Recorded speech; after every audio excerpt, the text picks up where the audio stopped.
Give me. Okay, we are good to go over there. What would be your reason to believe that Jesus actually existed back in Judea 2,000 years ago? There, Ken. Well, see, this is where I start to go against the grain with most people, right? Because that's all ego. That's worried about whether he existed. Because why do we believe Napoleon existed? Why do we believe JFK existed? Why do we believe anybody, Genghis Khan? Why do we believe any of those people existed?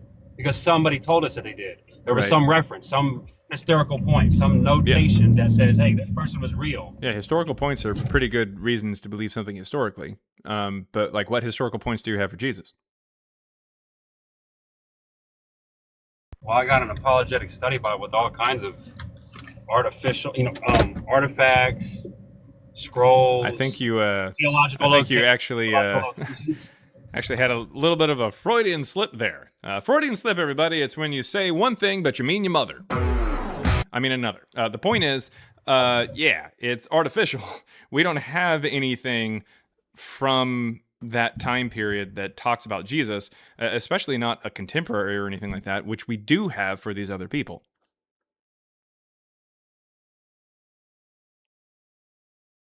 The- 10 seconds. Give me 10 Go ahead. seconds. Okay. We got the Dead Sea Scrolls. We got The Dead Sea Scrolls wouldn't be contemporary to Jesus. The Dead Sea Scrolls go the like House back. of David inscriptions. That has nothing to do with all around Jesus. At the same time. What? Okay. The House of David inscription is well into the BCE era. I mean, Yeah, what are you talking about? This is Old Testament. This is Yeah. Old Testament archaeological finds. Yeah, I mean, that's fine. That's not what we're talking about. We're talking about whether or not we have contemporary evidence for Jesus. The Dead Sea Scrolls don't even Bible. mention Jesus. If all of this stuff is corroborated in the Bible and the Bible corroborates Jesus, then it's all hand me down to point to Jesus. That doesn't make any sense. That's what he says. He says you pour over the scriptures, Jesus. You pour over the scriptures thinking they point to eternal life, but they point to me. How do you know that he said that? How do I know that he said that? Yeah, so listen, I understand No, it's that fine. you're pointing to... I'm gonna leave. No, I understand that this is all ego based. This is just trying to What? have some kind of empirical evidence. Well, that's what you were presenting. That's all you guys need, right? You just need empirical evidence that Jesus was real. Yeah, and you presented empirical evidence for like older text of the Old Testament. What does that have to do with Jesus? That the Bible talks about Jesus. Well, he doesn't exist. You know how long ago? How would anybody have any empirical evidence from all those thousands of years ago? Well, Besides you just tried to point to evidence, empirical evidence for things. Like, you just tried to argue for it. Exactly. To give you the only empirical evidence that there is. How else are we going to put that? What about the Shroud of Turin? None of that mentioned What Jesus. about the Shroud of Turin? When do you think the Shroud of Turin is dated to? I don't know. It's the What do I 1300s. think it was dated to? Yeah, so about 1,300 years after Jesus supposedly died. Now, how does that... What does that do? Timelines and truth can be altered. It can. There's people in power that You are think all that behind Jesus the stuff died that's halfway going through on. the first century during the... Well, Pilate didn't exist in the 1300s, so I don't know what you're talking about. But Pilate supposedly crucified Jesus, so jot that down. Honestly, I'm not here to prove anything. I'm just you gonna were drop trying. because. Well, no, I'm just offering you empirical evidence. You didn't of offer the Bible. empirical evidence for Jesus. That's what we're talking about. I didn't say Of the the Bible didn't happen or something like that. The Bible is evidence. The Bible is evidence for Jesus. Okay, well, how did you Is it determine that the Bible was historically accurate when talking about Jesus? You've just shown other things in the Bible to be true. Cool. Historically, Awesome. We're not talking about historical. Yeah, we are. Accuracy. We're not talking about. That's exactly what we're talking about. The timelines have been skewed. Prove it. I can't. You can't. Just like you can't really prove that he didn't exist. You can only say. I can. You can only offer opinion. No, you can offer opinion. Nope. How? Okay. Well, in Matthew, when it says that he is born during the lifetime of Herod the Great, who died in 4 BC, and then in Luke, when it says that he is born during the reign of Quirinius, the governor of Syria, who replaces Herod Archelaus, who replaced Herod the Great when he died, that means that he was born 10 years apart from being born. So, like, in Matthew, he's born 10 years before he's born in Luke. You can't be born 10 years after you're born. So, yeah, just on technicality, I would win because the natural Jesus that's presented is impossible. Every bit of truth that we rely on was created by somebody. Okay. Period. Okay. So whatever, everything that you're spewing now, it was also not real. It was created by somebody. Somebody else had to say, oh, well, this is this, or this is that. You mean the Everything. Unless it lifetime, was natural. the story of Jesus? Like, I was just giving you the story of Jesus. Are you saying that that's created and so it didn't happen? Yeah, pretty much. Okay, That's what you so guys are Jesus saying, didn't right? exist then, right? That he didn't. Yeah, I guess not. All right. Well, thanks for coming up, Ken. That was probably the easiest win I've ever had. There we go. Oh, my God. Flawless victory. Fatality. All right. Next person up here was user 2867750518345. Quick question for you. Yes. Why do you do this? You think that Gives me a boner. Do you have any evidence for Jesus or Paul? No. I answered your question. No. Did Christianity do something to you wrong? No, You man. don't like the no, message man. in I am just Christianity? harder than a diamond in an ice storm right now. Do you have any evidence for Jesus or Paul? No, I wanted to ask you why you do that. That's all. I answered twice. Do you have any evidence for Jesus or Paul? No, could you repeat your answer? I didn't. It gives me a boner. Oh, Do you have any evidence for Jesus or Paul? no, that's it. Thank you, brother. All right. Good night. Thank you for contributing. All right. Oh my. Cool Cat 719. What you got? Oh, sorry, you're muted there. You got it. I just sent you an invite to unmute. There you go. Yeah, what up? Hey, how's it going? What you got for us today, man? Whoa, that was Nice. That was dope. Yeah, that was actually pretty cool. I'm not gonna lie. So I actually ride motorcycles, and so I didn't know what that was there for a second. So I've got a motorcycle helmet that's all black, so it was pretty cool to see. Oh, okay, like, the so it white, was like the trying opposite. on some, yeah. Anyways, so what you got there, Cool Cat? Well, I mean, I don't know. I was invited up, I think, by a moderator. Okay. Is there a reason?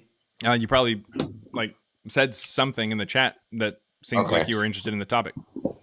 Yeah, most definitely. I mean, I've talked with you a little bit before, but we disagree on the Flavian signature. The what?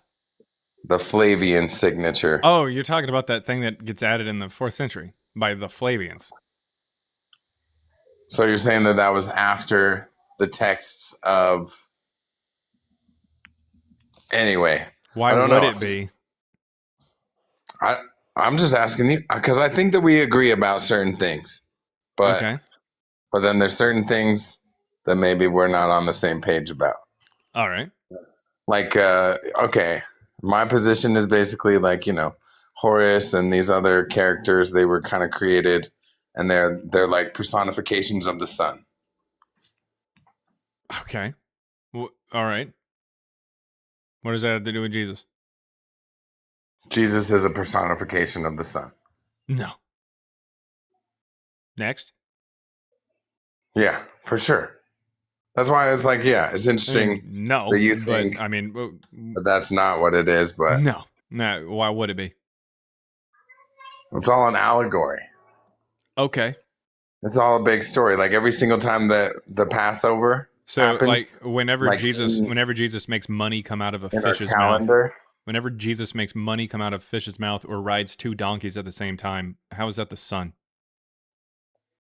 well, the donkeys is more about when he Titus rode into Jerusalem or something like that. On a I donkey? haven't read all of the text. Yeah, No. it was all. Yeah, somehow it was related to that. That's not even close.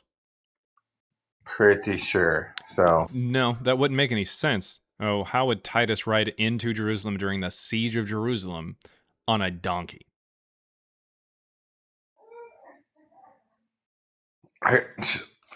I'm not like pulling things exact. I know. It's obviously like something about those two like texts, right? Have you read the War of the Jews?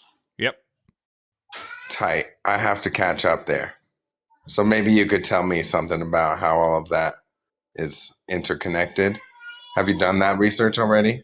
I mean, people were influenced by some of those stories or aware of it, yeah, but Jesus riding a donkey doesn't have anything to do with Titus. People were influenced by the original text of the War of the Jews. Is that what you're saying? Yep. Okay, It's like pretty obvious people. that Josephus was a pretty big impact on a lot of the stories. But I mean, there's other stories as well that go into this. That's why you So- think that there's a connection with Jesus and the Son. It's because other cultures and everything like that, especially going really far back, have these deities that are connected to like earth elements and stuff like that, and the sun and astrology and shit like that. So over time, as these stories evolve and as these stories go into different cultures, and then it influences this syncretic religion of Jesus, where Jesus is like this amalgamation of a whole bunch of different gods and shit like that. Like, it sounds as if they're making something about the sun, but they're only kind of indirectly doing it. Like, okay, for instance, if I made a character, right? You know what? We're gonna go ahead and use Well, what about like fucking. the sun? Okay, nope. and the Hold up, 12? nope. Listen, Mr. Incredible. You're aware of Mr. Incredible, right? Like the superhero. Okay, yeah, that guy. Yeah, Right. in the movies. Okay, he's Yeah. super strong, right? Mm-hmm. Yeah. Okay, so they were influenced by Superman, right? Because I Yeah. mean, yeah, okay. Superman comes first, and he's got all these abilities. Now, Superman is a superhero, but this is influenced by like the demigods of old. So like Heracles or Hercules, right? Like the strong man, right? Mhm. So Yeah, does yeah. that mean that if I look at Mr. Incredible, I'm looking at Hercules? Like, Right. it's supposed to be an Right. allegory for Hercules? No, it's not. It's just that we can see how these things come together. And so you can find connections, or you can find these influences, or find these things that go all the way back indirectly to Hercules. But that doesn't mean that they're writing something to be Hercules. Sure. But I see Yeah. it as more So of like, like you a can plot. see the different you can see the evolution of these cultures and these gods and their deities, and these deities of Yeah. these cultures and stuff I like see that. it as That like goes a back to clock. the sun. Like Sure, if, awesome, but that doesn't mean that Jesus is the sun. if Jesus is like Pisces, then we're moving into Aquarius, and it's just like the 12 Fantastic. houses. That doesn't have anything to do with like riding two donkeys. So like, again, Yeah, I know. you can Well, we're find just going off of a these bunch of elements different because information these that we've elements seen. were you can find You these read a elements book because these and you're elements working were on important to the something people. that's, Okay, please you shut know, up for like 10 seconds, dude. You can find these elements that you think are actually what they're trying to mean, these authors are trying to mean, but the reason they're in there is because the influences on the story of Jesus were more impacted by those elements. The people who came up with the influences, they were more closely related to the sun.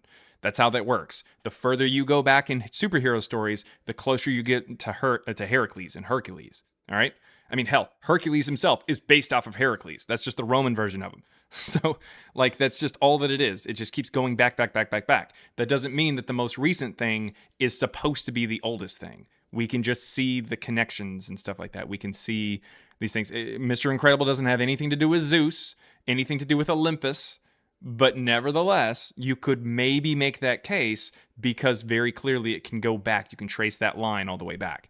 So that you're just kind of seeing something that's influenced and thinking that it means more to these authors than it really does. We don't have any evidence that Jesus is supposed to be the actual son or something like that, like an allegory for him. well, I don't see Not how really. you don't see that there's like, that pattern in like Horace and these other, because it's not really Yeah, well, from Horace goes white back a guys, lot people. further than Jesus. I do Yeah, see that's what I'm that. saying. That's The fine. That's what I'm story saying to has you, been dude. repeated over and over That's and over, right? And it's that's not what I'm about telling you, Jesus. you It's dumb about piece this. of shit. Listen. God damn it, man. The reason why you and I don't actually agree on this stuff is because you can't seem to wrap your head around what I'm saying. Horus is much closer to the worship of the sun, obviously, than Jesus is. And just because Jesus is based on some things, some influence from Horus, that doesn't mean that he's supposed to be the sun. That's not how that works. That is not how that works.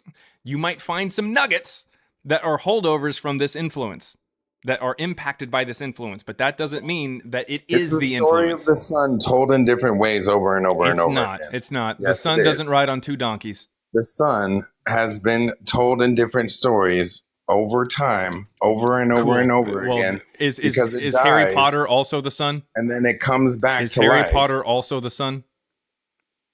No, I'm not Okay. talking Yeah, about well, fucking cool. Harry Potter. Yeah, great, cool. Well, do you see how I can see the connection between Harry Potter and Jesus? Because it's a boy who's destined before he's even born to You be could if the you wanted to, listen, yeah. listen. Because Harry Potter, before he's even born, is destined to be the chosen one, the one that he ends up bringing back, peace and everything like that, and saving the world. And he ends up growing up and doing magic with his friends. So therefore, he's based off of Jesus, which means therefore Harry Potter's the son. And I can be just as stupid as you can and say that in English, the words son and son sound the same. And since Harry Potter's a little boy, he must have been a wizard's son. So therefore, he's the son. I mean, that's as dumb as shit, dude. But like, Why is that dumb? That's what you're saying. You're because saying that Harry Jesus Potter isn't the wasn't son, and you real. already That's admitted to that. I'm saying the same thing as you. I know, because I just pointed out a fucking stupid example. It's something that you didn't even agree with. And now the fact that you are saying I'm saying the same shit means that you're saying dumb stuff and admitting to it. I try to find a dumb way to present this character as the son, and you said I'm saying the same thing. That's my point. What you're No, saying you're is just like dumb. putting other people down on your fucking No, lives. it's not that because you like to say it's not that you I enjoy won. putting people Agree down. with people It's that you're and saying just something see that is there's, stupid. like other people that are learning the same shit as you, and we're all trying to figure it out, bro. And there is no real that's truth. not 'cause you going. think That's that you not know going to the get truth, to it. but you don't know that we've all been lied to about everything, and you fucking think that you know. I don't even know what that shit. means. That being said, what you're talking about is stupid and demonstrably false. Exactly. You're a fucking idiot. Yep. Sounds good. Do you have anything else? Peace. Dumb nigga. All right. Cool. Anyways, that being said, if I have to, you know what? I'll go ahead and just block you. Say later. Go tell your mom I said hey. All right. Moving on to somebody else. If anybody else has any evidence for Jesus or Paul, come on up. Yeah, no, that's just dumb. Jesus is not supposed to be the son. That's not how that works. Also, on top of that, I'd like to point out that Jesus is not just a carbon copy of like these prior deities. It's not how that works. It's not how that works. All right. There are some people who are coming up. Exactly. Always just like, he just kind of says it there at the end. Showing off his religion with a slur at the end.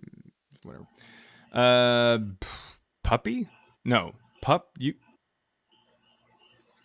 I don't even know what your name is. Pup? You? Hello. Something? Anyways, what you got there? I gather that what I want to talk about is Jesus is we pray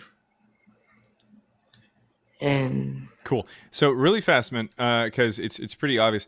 Just be honest with me, because I'll let you ask a question if you're honest here. How old are you? 12. Okay. So the way that this works here is if you're under 18, because you can't be up here if you're under 18, I will give you a chance to ask one question, and I will answer one question, but then you got to go. So what's your question? My question is why is people laughing? No, that can't be your question. Just ask your question, and then we'll go. So don't worry about the comments. Just ask a question.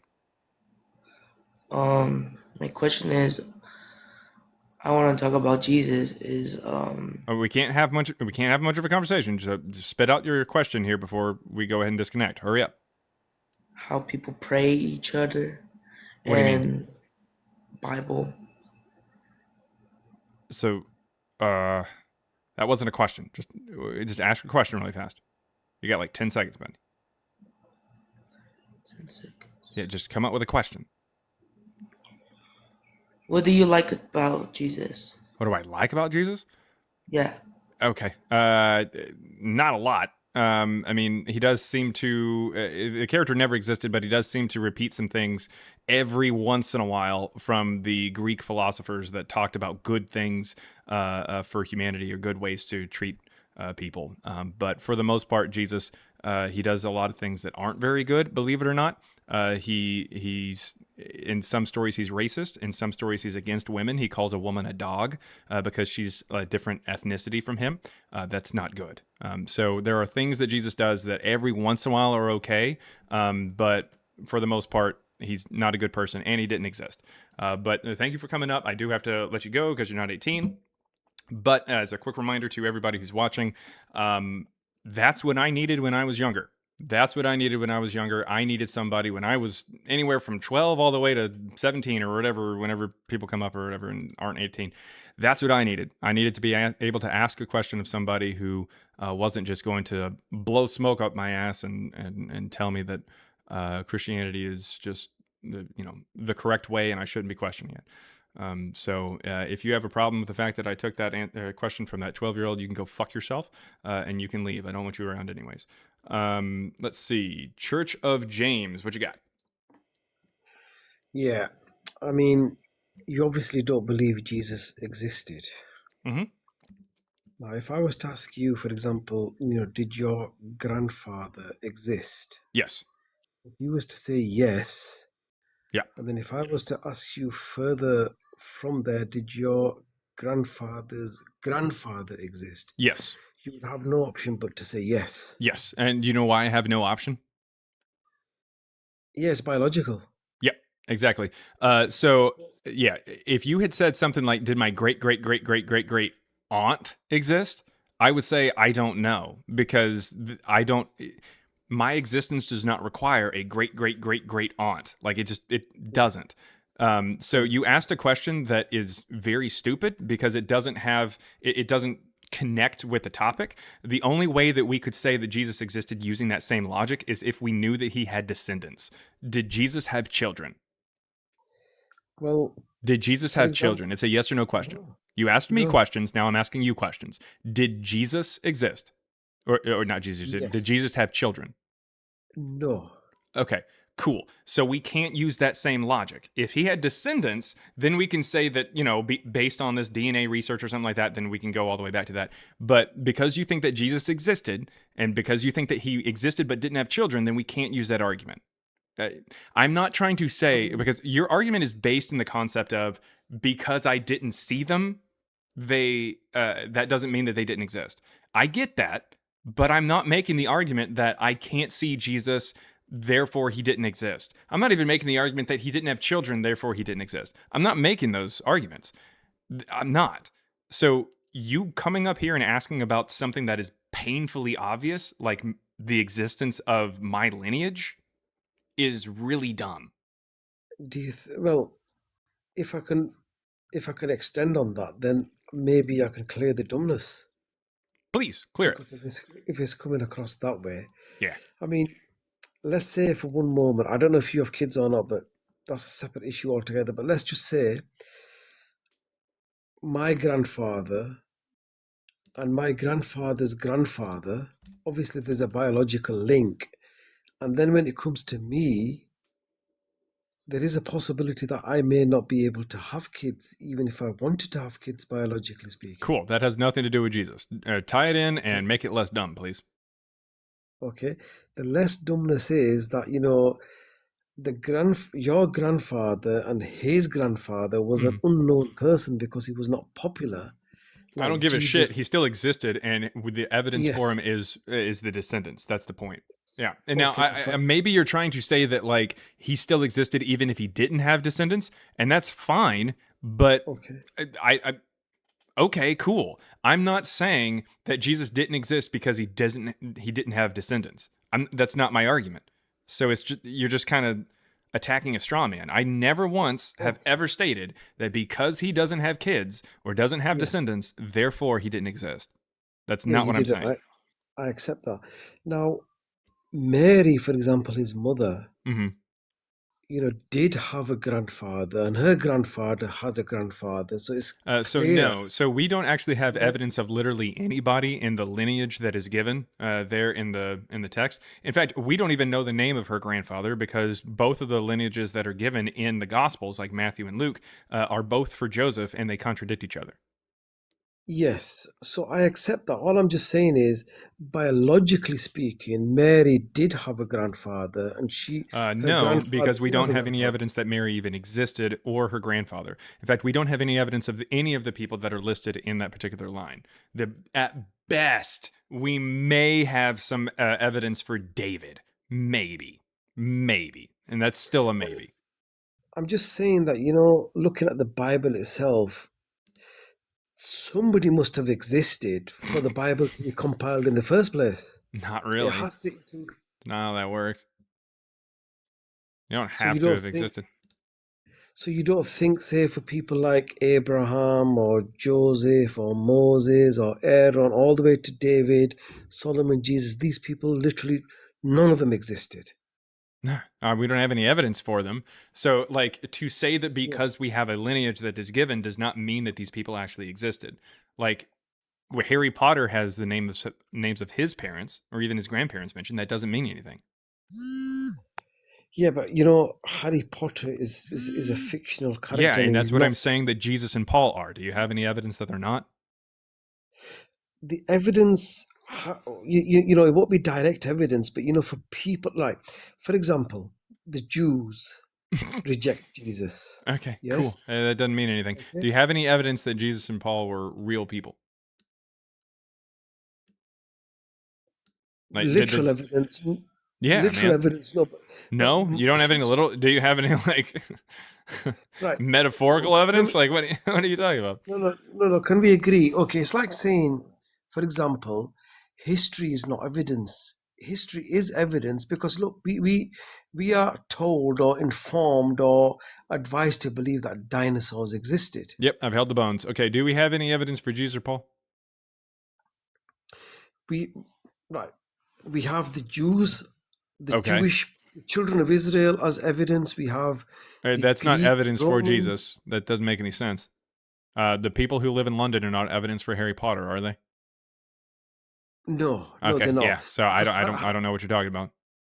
Yeah, because Harry Potter, basically doesn't have any, outside witnesses to say that he existed. Like Jesus has the Jews, the Greek, the Romans, and only the Muslims are the ones who don't have evidence like the Jew on the part of the Jews and the Greeks, because the And Muslims I don't never even. saw What him. are you even Arabs never saw trying him. to say here? Because literally neither one of those groups mentioned Jesus until well after the Gospels were written. So I don't know what you're talking about. Like, how is this evidence for Jesus? Well, the Jewish people reject the New Testament, so there's no fire without smoke. Yeah. So because they reject Okay. Jesus, Do you or reject the Book of Mormon? The Book of Mormons. Yeah. Do you reject that? It exists, but No. it Do you wasn't. believe that it's bullshit? Yes, Okay. because So I mean, if there's smoke, there's fire. So that means that the Book of Mormon's true too. Joseph Smith actually did find the golden plates. Yeah, that argument was really dumb. Anything else? yeah. I mean, you just, keep bringing up arguments that, like, where did you hear this? Where did you hear the idea that because somebody talks about a religion long after that religion is started and has text and grows, that somehow that means that religion is true? Like, if they talk against it.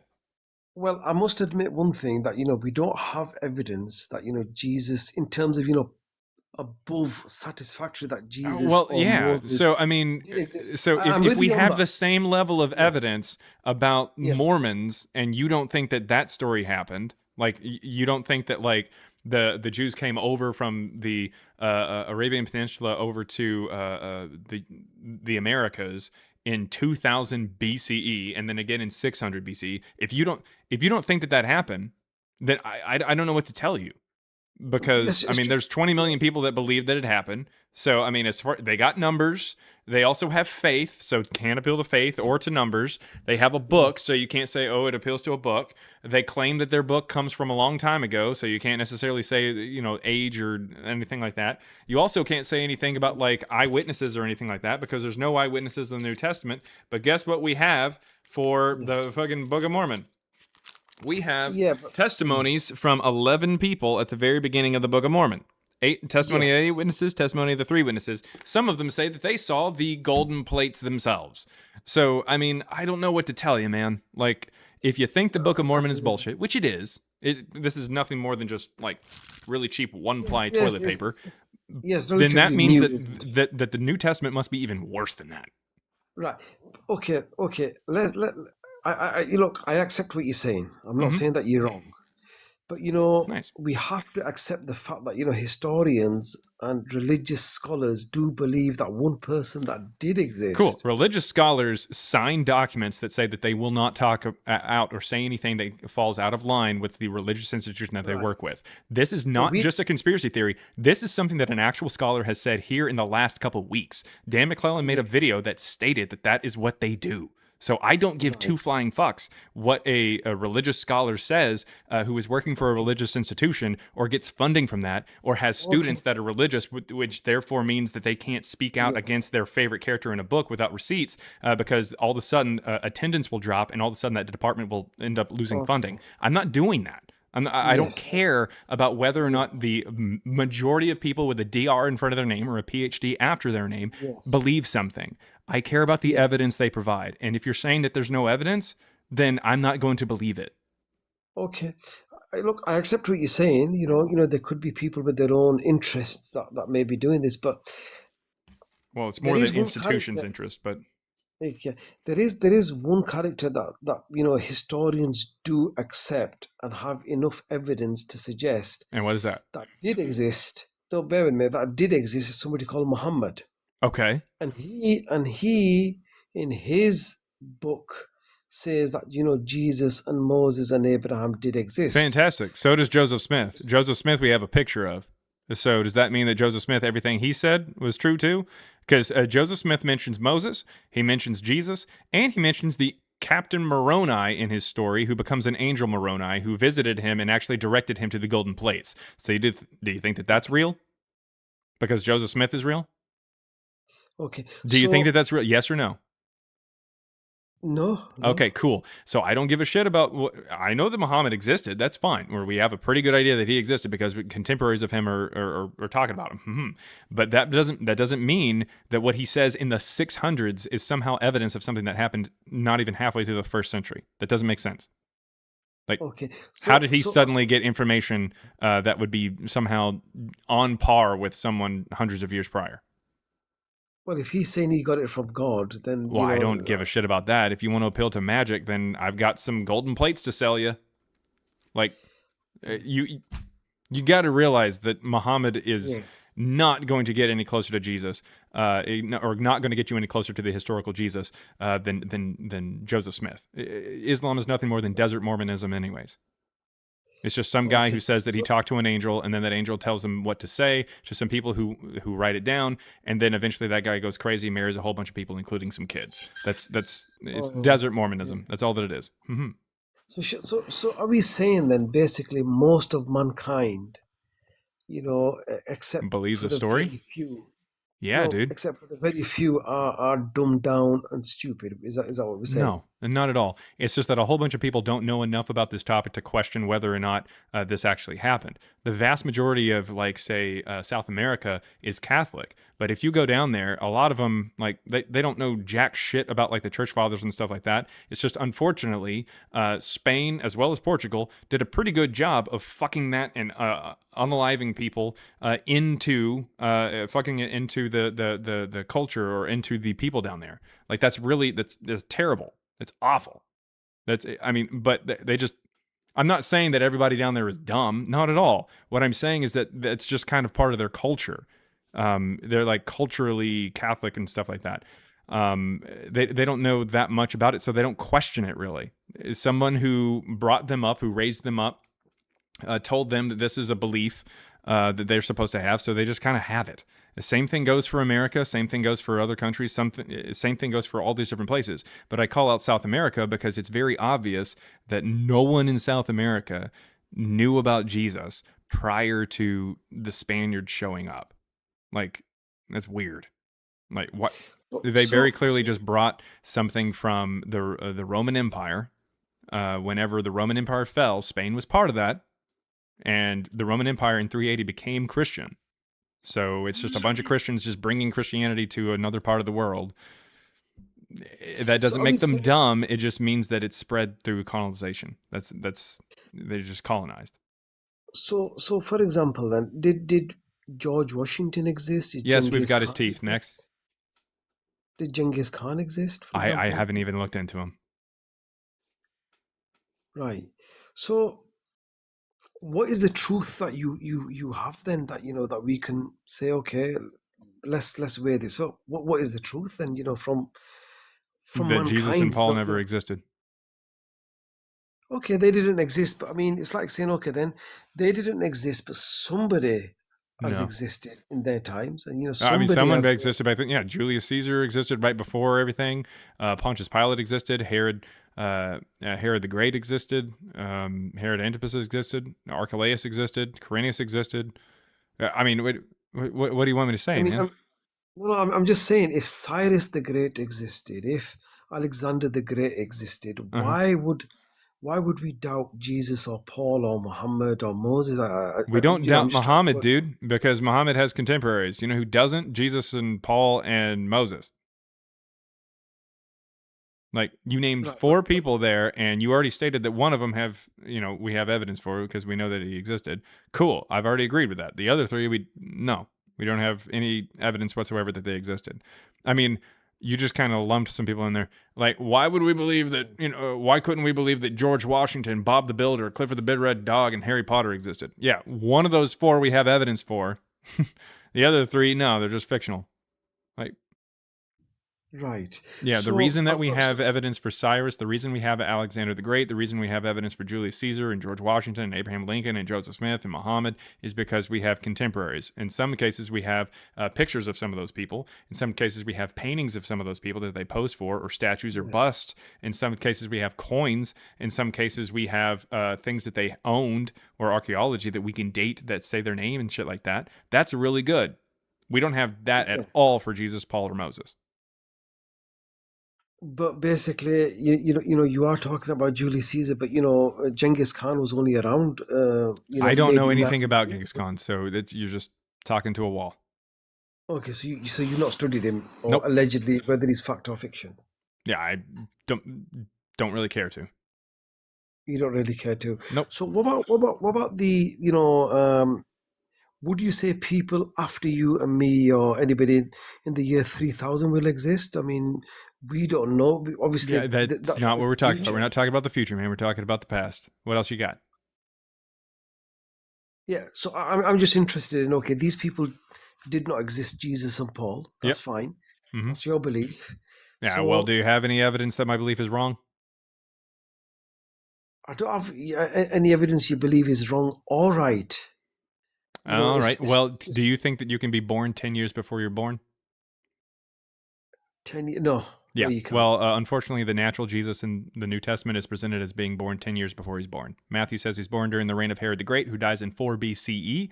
And then Yes. Luke says that he's born during the reign of Quirinius, the governor of Syria, who starts his reign in 6 CE. That's 10 years apart. So Yes, the I Jesus I that's agree presented with in the New that. Testament did not exist. Sorry.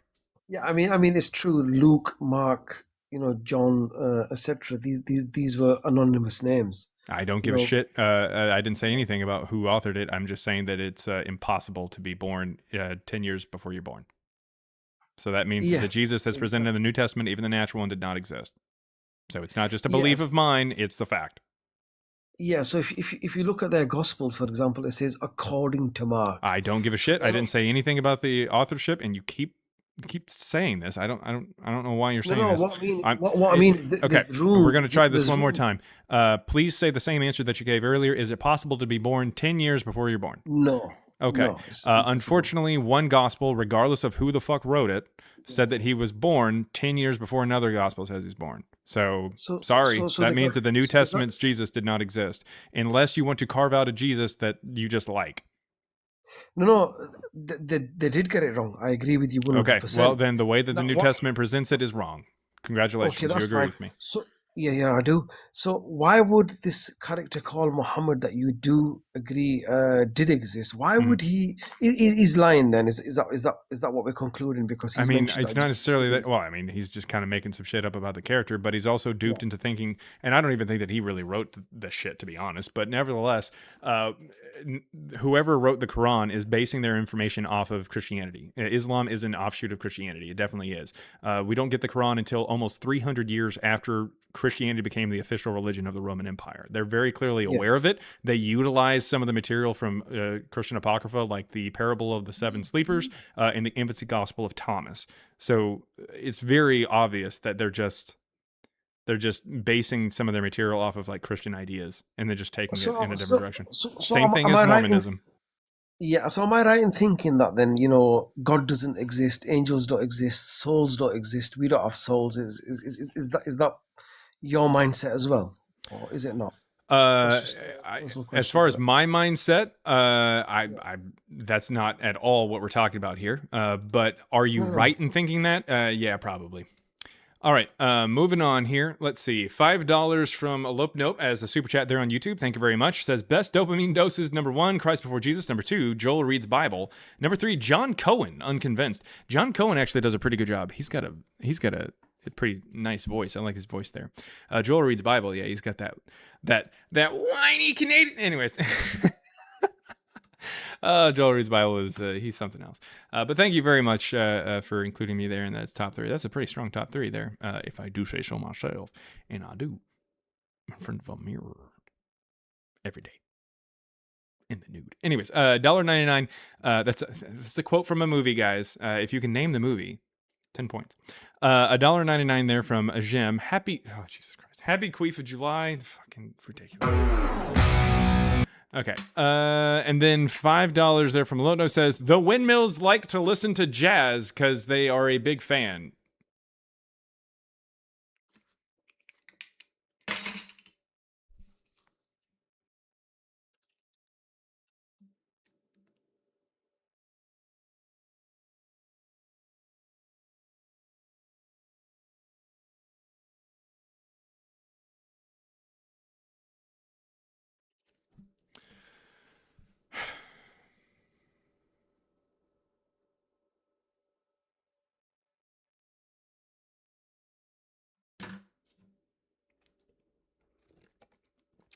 I considered not going live today.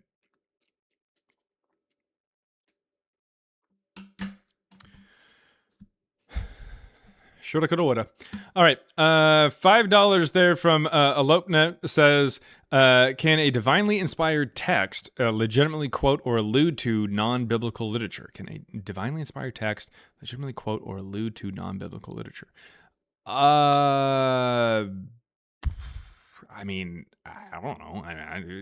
Once you bring in magic into it, I guess, you know, you can do whatever the hell you want, I guess. But, I mean, it just seems kind of silly. I mean, if it does, then that would probably be problematic. And from a naturalistic standpoint, we can say, oh, this is probably not divinely inspired because it's very clearly bringing something else into it, and we can see the influence from it for it. So a good question, but I don't know. I mean, it's a bit of a spiritual question, I guess, but from a naturalistic standpoint, I would say that would just be evidence of it being BS. $2 there from Liminal Queen Media. It says, are you familiar with the work of Dr. James Tabor? Yes. I don't know if we quote him. And really quick, Wizard SB there on the panel. I'll get to you in just a second, but I hear a little bit of an echo. If you're on Bluetooth, take me off of Bluetooth really fast, and then I'll get to you in just a second. Just got to get through these super chats there on YouTube. Because if you're on YouTube and you're watching and you want to say something to me or ask a question, you can send a super chat, and I'll read it out loud and respond to it. Sorry for waiting this long, but I wanted to get to these. Or you can click the link in the chat and come over to TikTok. That's how I take guests, and you can come up and talk. But yes, we are familiar with, me and my co-author are familiar with the works of Tabor. I'm not sure if we quote him in our book or not. Let me actually check really fast. It's a good question. Let me see. I think he may be one of the citations. Let me see. Tabor. No. So we do not cite him or anything like that. People have definitely, we've talked back and forth with people who were pretty close with him, definitely. We have not talked with him or cited him or anything like that, but I think that we do have some like mutual contacts there with him. So we might be talking to him here before too terribly long. Just kind of keep your eyes peeled for that kind of stuff. But Yeah. He's kind of peripheral to some of the stuff that we talk about. Anyways, and then helping MAGA deconstruct there for $5. Thank you. Said Jesus is having a rough day. If these callers are the best he can send, I hope everyone is having a great day. Queefing for Christ. Oh my God, dude, I hate that has become a thing. I like like I wow. What? Why? Why? All right, and then Zeno Lapudre, $5 there. It says there is exactly one doctor we won't let you disparage. Ave la Doctora Jem, first of her name, rightful queen of the queefs, the squeefies, and the fitifis. Oh my God, my God. All right, we're gonna go ahead and move to Wizard SB. Again, thank you for the super chats there on YouTube. If you have any questions or want to say something there on there, even if you want to just say that I'm an idiot or a douchebag or something like that, you can do so. Just send a super chat or click the link there in the YouTube chat or on the profile to come up on TikTok. What's going on, Wizard? What's up, Matt? Thanks for having me on. Hey, yeah, absolutely. What you got? So I think that to prove that Paul or Jesus existed without a shadow of a doubt, I think it's not necessarily feasible. Like, you can't really prove it to anyone. But I think that to say that he did exist, as much as a teacher like Gamaliel or Hillel, which were around during his time, existed, I think is reasonable. Because I mean, if you say that he didn't exist, who did exist around that time, and what are the parameters that we're using to say that they did exist, other than obviously Herod, other than different leaders of Rome during that time, and what parameters are we using to say that they did exist? Who? Herod. Herod. He was a coins. He was a tetrarch. Okay, so just coins are they? Yeah, with his face on it. Yeah, minted with the date and everything on them. Yeah. Why? Okay. Other than him, that's why I said other than political figures that we can use things like that. You were the one who brought him up. Like, no, I understand that. Other than political figures? Yeah. There's plenty of people who, like Josephus talks about in his text, just random one-off people. He didn't exist necessarily during the time of Paul. Who? Josephus. Someone born in 37 didn't exist at the time of Paul, who dies in 60s? No, the writings of Paul. Well, according to the writings of Paul, the time that he would have existed, who else would have existed? Okay, I'll grant you Josephus. Okay, Seneca, who has about the same lifetime as Paul, and also is the younger brother of Gallio, who acts as Paul talks to. And also, Seneca wrote 127 moral epistles teaching you how to be a good person, and then wrote stories about different, or things about different cults and religions and offshoots all over the Roman Empire. Yeah, guy? Political figures, for sure. Seneca's not a political figure. Not necessarily. Yes, he is. Well, sure, not when he's writing. Well, and also, he writes about different... Well, okay. And also, you didn't ask me for non-political figures who existed at the same time as Paul. What the frick are you talking about? You asked me about people who were existing at the same time as Paul who could have written about him, I guess. Because I mentioned Josephus and I didn't ask that because I wanted people to give credence to the fact that whether he believed or whether he existed or not. I'm just asking what are the parameters that you would use to say that they did exist? Who? Like, for instance, teachers outside of Paul, like in that region, Gamaliel, Hillel, that have been written about, like in rabbinical writings that existed during Paul's time. Nobody's going to contest that they did exist or not, because those are teachers that are spoken of all throughout rabbinical writings, and they're. So Gamaliel is written about by Josephus, who would have been a contemporary. So Josephus also writes about a figure that's very similar to Jesus, but you don't believe in Jesus. Who does he write about that's very similar to Jesus? A figure that was, basically doing things that are pissing Rome off during that time. Yeah. It could have been. You think that a guy who was the commander of the Galilee and involved in the First Jewish-Roman War and writes about like all the things that lead up to the First Jewish-Roman War, you think that it's surprising that he writes about people who are pissing Rome off? No, no, I'm not saying that it's surprising. I'm Okay. saying that He writes about wrote a lot of about people who piss Rome off. I That's know kind of the I point. understand. But in particular, you talk about this teacher that he wrote about, which a lot of evangelicals or scholars Who? used to say that that's Jesus. Like who? That's who he's writing about. He's writing about a Jesus? teacher. He's writing about a teacher named Joshua Okay. that is famous in that region. Are Now, you I'm talking not going about? to lock Are you that talking down. about the paragraph that says that Jesus was potentially a god called the Christ and that he resurrected? You talking about that paragraph that very clearly didn't Yeah, come from the non-Christian Josephus? yeah, I'm talking about that one. Okay. Well, how did you determine that was something that he wrote when he glazes Jesus to the base and balls the entire paragraph? What Because that's exactly what the people of that time were saying about Christ. So what he's doing is You think that just Josephus, documenting. a non-Christian who lived at the Roman emperor's compound in the 90s, when the Christians said that they were being persecuted by Domitian, wrote that Jesus existed, resurrected, was called the Christ, and was potentially a god and a miracle worker? So you're saying that that writing is falsified, or Yes. that's not Josephus at all? Yes, because we can tell that it's from Eusebius, writing in the early 4th century, a little over 200 years after the death of Josephus. In fact, the phrases that are used in there are used dozens of times by Eusebius in his works where he first introduces it. He says, "Let us now make use of Josephus the Jew," and then gives us that line. Okay, Yeah, that's so it's definitely, and on top of that, 6 or 7 different church fathers before Eusebius actually quote from Josephus, some of them quoting from Antiquities of the Jews, which is that same book you're talking about there, and none of them even mention a sentence from that line or that paragraph. okay. And the paragraphs before it and after it go together, because the paragraph before it talks about how Pilate did some things that pissed off the Jewish people, and then the paragraph after it starts off with another sad calamity that befell the Jews.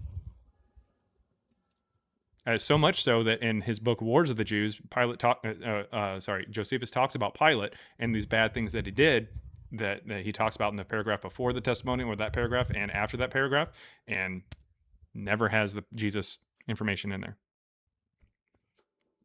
So that's where I guess it gets kind of not up to interpretation, but it gets kind of confusing because we're mixing actual figures that did exist along with fictitious figures that I guess are akin to like a novel, you would say. Because I know that you're not trying that this conversation isn't about your beliefs in specific, but what do you think is going on here? Do you think it's some type of ploy by Rome, or do you think it's some type? It's just evolution of thought. It's just eventually in the early 4th century, Eusebius is commissioned by the emperor whose mother had become Christian. This is the first potentially Christian emperor. His name is Constantine, and he commissions Eusebius to write a history of the church. Eusebius is an admitted liar who quotes Plato and says that a lawyer should be able to lie for his client. So in other words, if he lied in order to get people to do the right thing, like become a Christian or to live a particular way, then that would be worth the lie. So the end justifies the means, basically. That being said, Eusebius is the first one to give us the Testimonium Flavianum. He's the one who wrote it, and it makes sense that he would because, again, he's an admitted liar. So you don't. So if I'm understanding correct, you don't think that these writings existed before Constantine? That it was before Eusebius, yeah. So all the people alluding to these writings in around the 2nd century. There wasn't anybody alluding to the Testimonium Flavianum, which is the name of that paragraph. That's what I said. Before Eusebius, Clement does not say anything about the Testimonium Flavianum. No, Clement of Alexandria, Origen, these people that existed before Constantine, they didn't say anything about the New Testament or Jesus or anything like that? I didn't say anything. I haven't said that at all. We're talking about the passage in Josephus. Okay. So, but the New Testament writings, what do you think? When do you think that they were written? The first New Testament gets published in 144. No one had heard of Jesus or Paul prior to that we can even find. So, okay, I see. I was mistaken. I thought that you said that wasn't written up until the time of Constantine. No, that's the Testimonium Flavianum. That passage in Josephus. Gotcha. Sorry about that. So that's what you think occurred. That you think it was a mythology. That gets essentially written in the 2nd century. Yep. Okay, a mythology, like for instance, like maybe what's going on with the Bhagavad Gita, Krishna, things like that. Yeah, like a mythology. Yeah. Okay, that's fair. before, but and I know you got to move on to other callers and whatnot. No, I've actually you got time, man. I've factored that into because I'm deeply inspired by the writings of Paul. You know, whoever wrote that I think was privy to a lot of knowledge. I mean, it was Deeply hermetic. inspired by the writings of somebody who says that women shouldn't be able to teach. That was his opinion at that time. I don't think he's God. Sweet. I mean, I You're know deeply inspired by that guy. Yeah, I am. Just like I got a couple uncles that are a little bit misogynistic, but doesn't mean that they're assholes. You know, they Yeah, could it teach you a does. thing. That's literally They could teach you a thing or two about life. I think you're being a little rigid in your thought process, but I mean that's you. Yeah, cool. I- It sounds like your uncles are assholes. If they're misogynistic and you can tell that they are, yeah, that definitely means I mean, that the they're women products around you that- definitely know that they are. I mean, they're products of their time, and it just kind of is what it is. Sweet. They're not. Well, it is what it is, and what it is an asshole. Sure. I mean, in that aspect, in that respect of as far as their treatment of women, maybe, but Not that maybe, doesn't mean that they are. can't. If you, That doesn't mean that if they- you in a more enlightened age are aware of the fact that they, as a male, you are aware that they are misogynistic. That means that they are very misogynistic. If it's so bad that a guy recognizes it, it's pretty fucking bad. I'm not gonna lie to you. Sure, there could be levels to it. There could It's be not, people could that be are nope, more they're or less- assholes. Like, and you just kind of nailed it. Yeah, if they're misogynistic, they're assholes, and you probably shouldn't look at them and be like, you know, I'm deeply inspired by these people.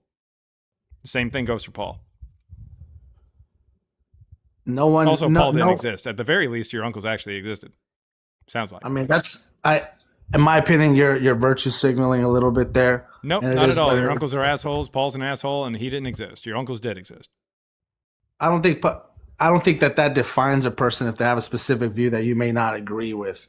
Because during that time, there was no one Sweet. saying. Well, that, I'm not saying that I'm would deeply have- inspired by anybody who's a piece of shit. So, I mean, I don't know what to tell you. I mean, you're the one who said that you were deeply inspired by this non-existent person who tells women to shut up. So I don't know what to tell you. What do you Yeah, want me to I do don't- there? I don't agree with that, and I don't think Paul's God. And I don't Okay, think cool. that. Well, then don't be claiming that you're deeply inspired by this guy, especially if he didn't exist. Try to be inspired by people who are actually like kind people who are trying to improve their lives. And even if they are products of their time, they try to be better and be up to date with like morality as it evolves. That's how that works. Like your uncles could have been products of their time, but they could have fixed themselves over time as we realized that Sure. that's not how you're supposed to act. Same thing goes for Paul. He could have said, hey, this is just something that we do, but hey, I'm going to try my best to be as progressive as possible. Paul is not very progressive. In fact, he's pretty regressive because a lot of communities at that time were perfectly fine with women speaking and everything like that. The oracles of the Greeks, the Greek gods, they were women. So the fact that Paul is saying, hey, shut up, like that's terrible. That's awful. That is awful. So that being said, please don't be deeply inspired by somebody who A, didn't exist, and B, is a piece of shit. So, do you have any evidence that Paul is even real? No, I without a shadow of a How doubt, do you no. mean- Okay, well, what do you have? What do you have that shows that your person who you're deeply inspired by actually existed? What do you have? Well, whoever wrote that existed. That's all I know. And whether if it was a fictitious character like in a novel or not, I don't think is the main point for me. I think it's the writings themselves. I've read Dostoevsky and I've been inspired by some of the characters in there, and I know that he's the author. And I look at his mind and the way that he writes philosophically, and I'm like, man, I'm inspired by this. I know that it's fictitious. I know that it's not necessarily real. Okay. But it doesn't take away from the impact of it inspiring me. All right. I've factored Well, that in. What exactly? I want you to name me one thing from the letters that are attributed to Paul that you find inspiring on your life and somehow make you a better person. I want you to name me one thing. In the book of Galatians, he goes over the fruit of the Spirit, to, the different aspects. And it's not something that he only does. There's a lot of different teachers of religious or sacred or spiritual thought that go over those fruits. All right. And So this is love, joy, peace, forbearance, kindness, goodness, faithfulness, gentleness, and self-control. All right. Yeah, those are things that are like kind of like the ground floor of spirituality. And I think that if you do take those things literal and you do purpose to learn those things, it will augment you as a person as far as your love and your kindness goes toward other people. I mean, sure. That being said, I mean, can you not? The fact that you understand that these things are good, like, means that you already knew that prior to reading about it. Yeah, that's kind of like almost anything else. I don't think anyone that teaches anything is going to be that revolutionary to say I've never heard that in my life. Doesn't mean it's not beneficial. Like I like what are you even saying? So something there? that you already knew was good is the reason why you're deeply inspired by somebody 2,000 years ago who you think existed, who says what you already knew. I think we all know these things before we hear them. I mean, we all know. So then why is he inspiring and not just you living your life? Why'd you find him inspiring if he's saying things that you already knew were good? That's not the only reason. Okay. You said to name. You said to name one thing. And the one thing that you picked out of all the different reasons you found him inspiring was something that you already knew on your own before reading it. That doesn't make it any less inspiring. You're setting the parameters for me being inspired. I mean, you were inspired by something you already had? I didn't have it broken down in that type of way to say these are the fruit of the spirit. Did you know that love was good before you read it? Yeah, but he's making a Did metaphor. you like having joy before you read it? Yeah, but he's making a metaphor. Peace before you read it? He's making a metaphor using the fruit of the spirit there.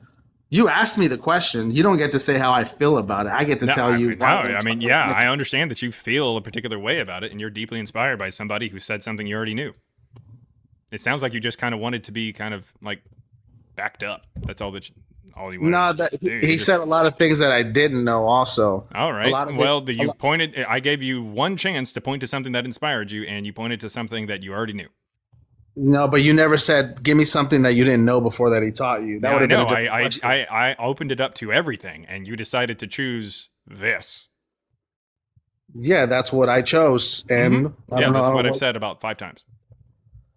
So nobody could be inspired unless they already knew it, unless they didn't know it. It doesn't sound like you were inspired. So the only way it sounds someone like you could be were inspired by something is if they didn't know it before. That's your definition of inspiration? No, it sounds like you were emboldened is what you were. You already knew something, so you just wanted to hear somebody repeat it, and then you therefore, I guess, probably accepted the rest of the shit that he says, including probably some of the stuff that's not that great, simply because of the fact that, oh, he's saying something that I already knew and I already agreed with. You just want to find somebody who agrees with you sometimes.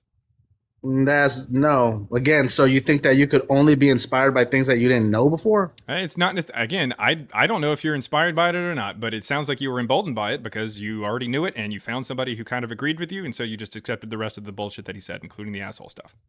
No, I told you I didn't accept that part. Okay, so this person inspires you when you agree with them and not when you don't? Yeah, sure. Just like anything else in life, just like you right now. I don't agree with you on certain things, but you could inspire me in other things. I mean, not everybody is a monolith of one single thought. People are more complex than that. So if you want to take this whole so position, you're deeply inspired by people who say the same thing that you believe, and not when they say the things that you don't believe. If that's the way you want to define it, sure, man. I mean, that's how you kind of admitted. No, that's how you're saying that it is. You're setting up the parameters for my inspiration. You're saying that I can only, no, I'm not saying you can be inspired. I'm just saying you are inspired by people who believe the things that you already believe and not inspired by the things that you don't believe. It's kind of like when I practice the guitar. I already know how to play it, but I'm inspired by the same chords that I've listened to over and over because I find something new in them. Are you like, what do you even get? That would be something new. In this particular case, you didn't find anything new. That's what I'm saying. You can every be, day you're actually telling me that like inspiration comes from things that you find that's new, and you didn't find anything new here. That's kind of my point. If you already knew how to play like say a fucking Good Riddance on the guitar, like from Green Day, and then you listen to Green Day again and again and again, and you were inspired every time, that wouldn't make any sense. Like, you already know it, but you're inspired in a way that you admitted is new. Whenever you hear something in a new way, that's what inspires people. Now, yeah, sure.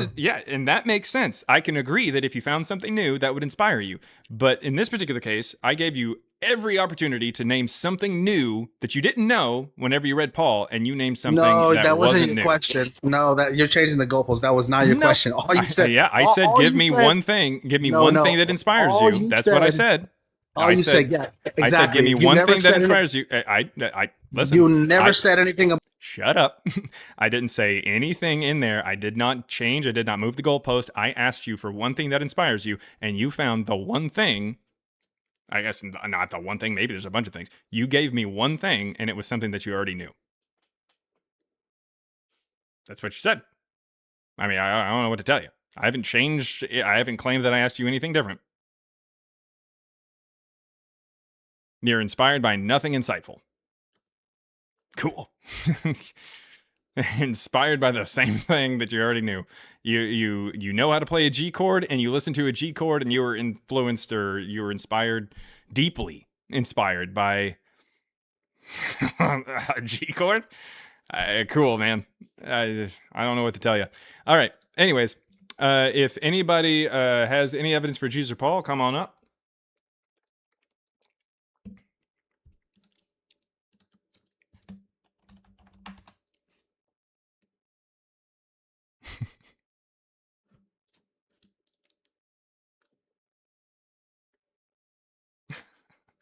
Yes, I can take stuff there for that. Without the hat there. Oh, gee. All right. Let's see. There's a super chat there for $2 from Helping MAGA Deconstruct that says Paul equals OG MAGA incel. Oh my god. I mean, sort of, kind of. I would say that. Well, kind of, sort of, kind of. I think that the more like Catholicized Paul, like the edited Paul, more canonical Paul, is a bit more like incel than like the original Paul. But nevertheless, I even think that Marcion was kind of goofy. Like he was kind of weird. He was kind of weird. Like he was. Hey, there's Lady Huggy there in the chat. What's going on? We got the sound for Lady Huggy. Hell yeah. If you're over on YouTube and you want to come up, you definitely can. Taking guests over on TikTok. That's how I take guests. If you're on TikTok, the request button is right here or right there. If you've got evidence for Jesus or Paul, I want to hear it. I really do.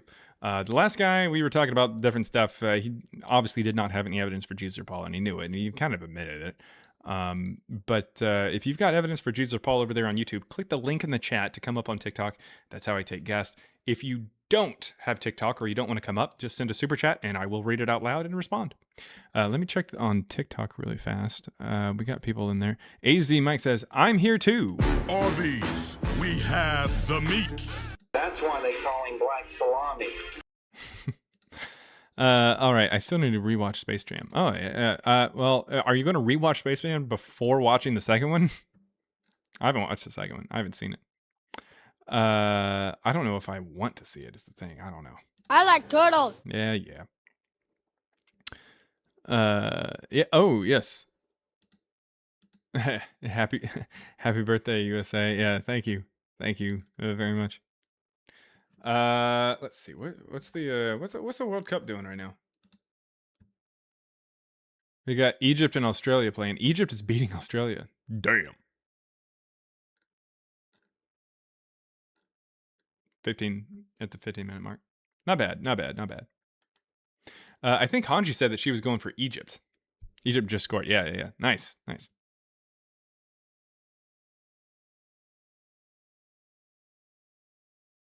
But are you? Oh, you're just saying like congratulations with. Oh, okay, yeah. Cool. Yeah, congratulations to them. Yeah. I thought you're. I thought. I thought I saw something in there that said. I just read it wrong. I thought you said like Happy Birthday USA, which is that would work because of tomorrow.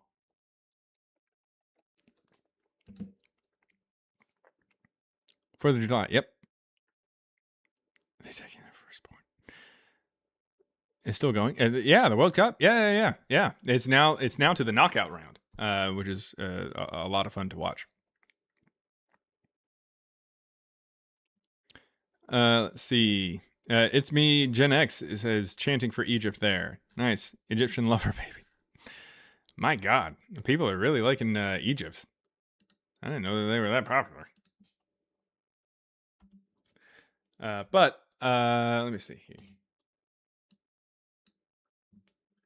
Yeah, it's definitely exciting. Definitely exciting. Whoever wins this game, Australia or Egypt, is going to get their absolute shit pushed in whenever it comes to Argentina. Like, be happy. Whoever wins this game, Australia versus Egypt, whoever wins, just enjoy this moment while it lasts, because starting at 11 a.m. on July 7th, it's all going to go away. All right. Why do you take Badoon's reconstruction as reliable? Reliable to what extent? You can come up and talk if you want. I mean, here, what I'm going to do for farming, I'm going to go ahead and mute you there. In fact, what I'm going to do there, farming, because I know that you comment a lot, what I'm going to do is I'm going to give you the opportunity to come up. Let me see.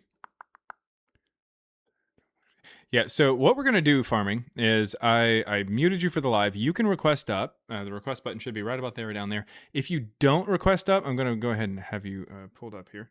If you don't request up in about the next 5 minutes, I'm going to go ahead and block you because I just don't really like you. But you can request up if you want. I'll talk to you, but I have no problem with talking to you. But I'll block you if you don't request up, because you're just kind of chirping in the chat, and you do that a lot.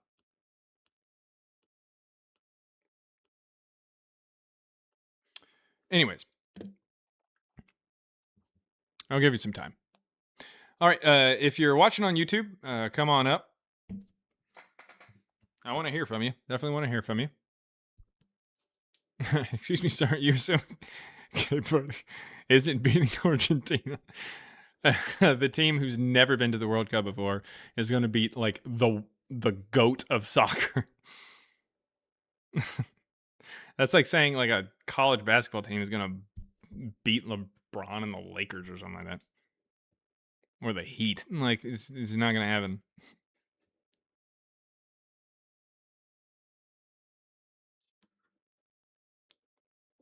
All right, we got $2 super chat there on YouTube. Jess21420 said, Blazer, I guess, Christian churches have their own insurance. Yes, in many cases they do. So insurance is important, I guess, for those particular places because they've got a lot of people just walking around. But when they could get hurt, like liability kind of stuff. But there's also very real potential for these churches to do really dumb stuff. There's a church not too far from me where I mean it's pretty rough, where like a pastor like hired his son to work there, and his son was like he was registered. If you know what I mean. So yeah, it's kind of rough. Churches are, I mean, by definition, in the government, they're unregulated. Like, you can really kind of say whatever the fuck you want. It's pretty ridiculous. Yeah, that really, as long as somebody has a following, I guess, or a church has a big congregation, they can get away, or feel like they can get away with doing a lot of things, and it's pretty disgusting. All right, so farming, you didn't request up. So what I'm going to do, I know that you're still watching. We're going to go ahead and give you that SO block there. All right.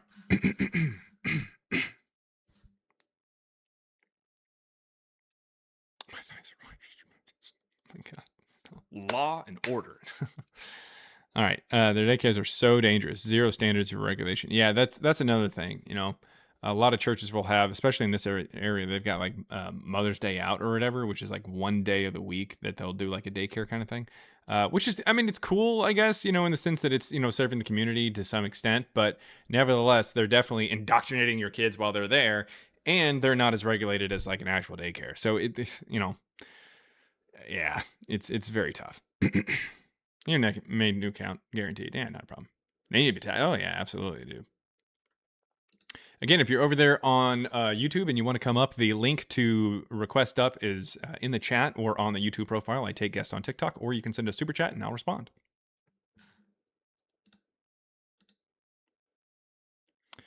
Ash says that's why I can't beat them. Join them is my Christian nationalist backup plan. Emo church for the win. Well, I would if you started an emo church. Oh, man, I don't know. I'd have to join. There you go. if atheism is outlawed and everything, then a lot of you deconstructed people out there, you fellas out there, Church of Satan it is. That's how that works. God be praised. All right. Big Buck says Jesus didn't exist either. What are you talking about? The emo Church of Serapis. Swoop bangs there on Serapis. That's what we gotta have. Oh, god damn it. Now I want to see. All right, yeah. Is there an image that's already been made in the Discord of like emo Serapis? Like emo Serapis. That sounds pretty cool. Alyssa8487 says, my favorite show. Alyssa goes live. Make sure you're following Alyssa. Alyssa's a lot of fun to watch. And Zach Laser Hoffman. And his name is Zach Laser Hoffman! He's also in the chat. Let's see here. Please, what?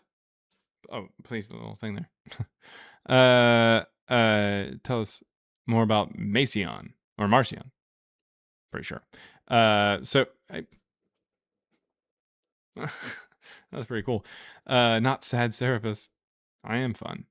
Yeah, pretty fun. Do me. What? Oh, yeah, right. Christina the Godless over there. Bella! Where the hell have you been, Luca?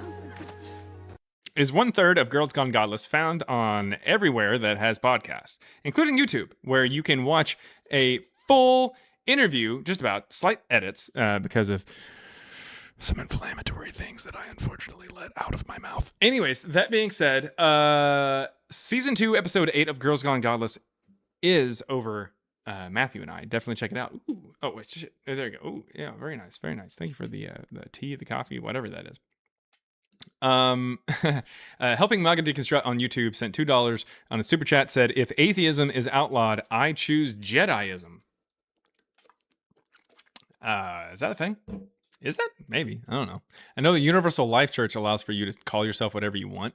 So you can call yourself a Jedi on there, officially. Like, that's your official title.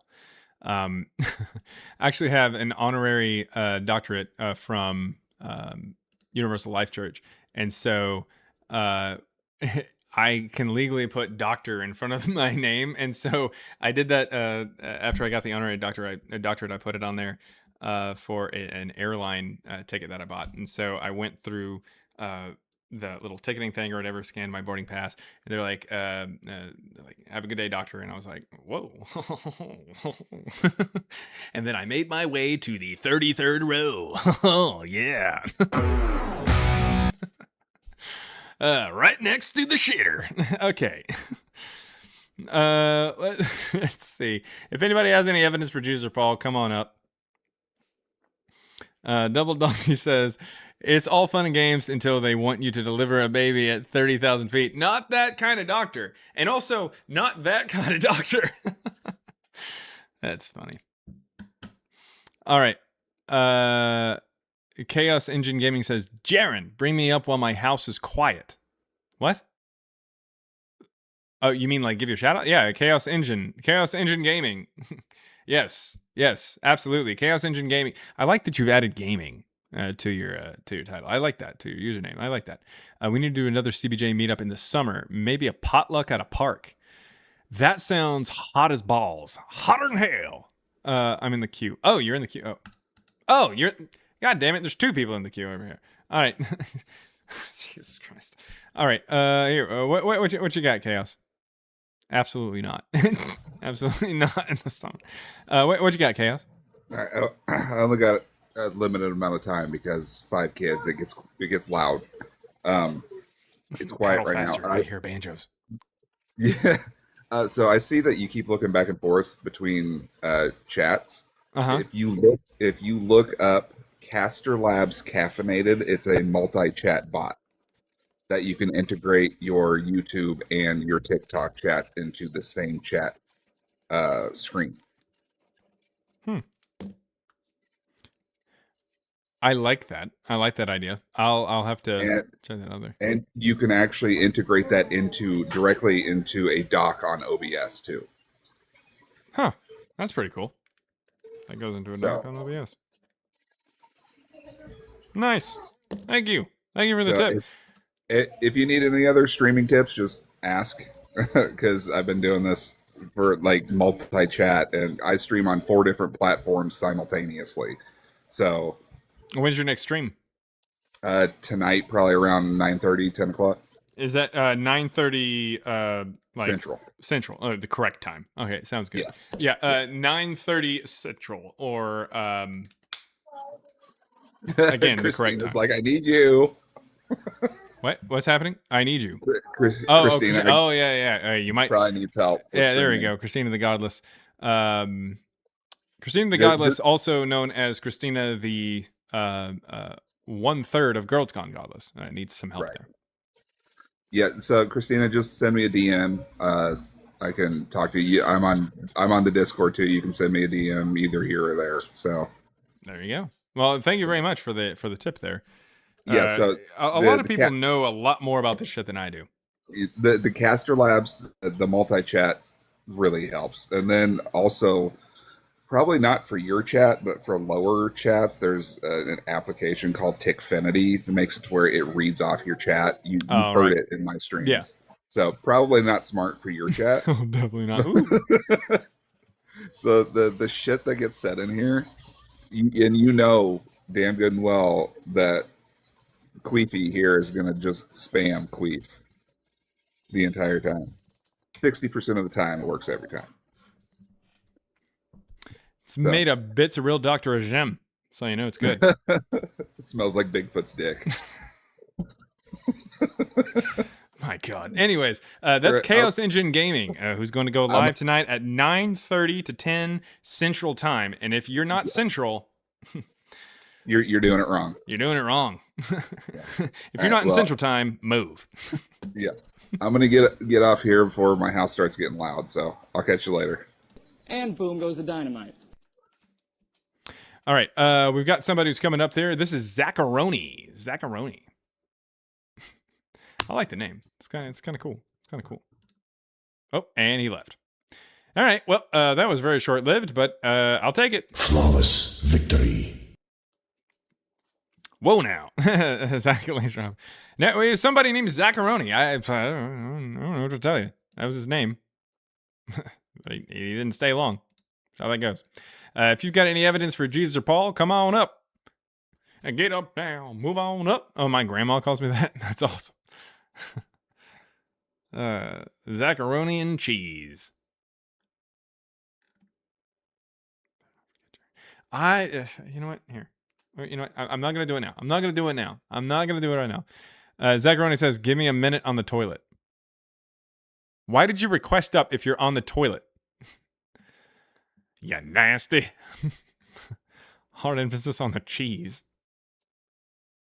Shroud me harder, Zaddy. Do I have a sound for that? No. Nope. Not going to do that. Not doing that.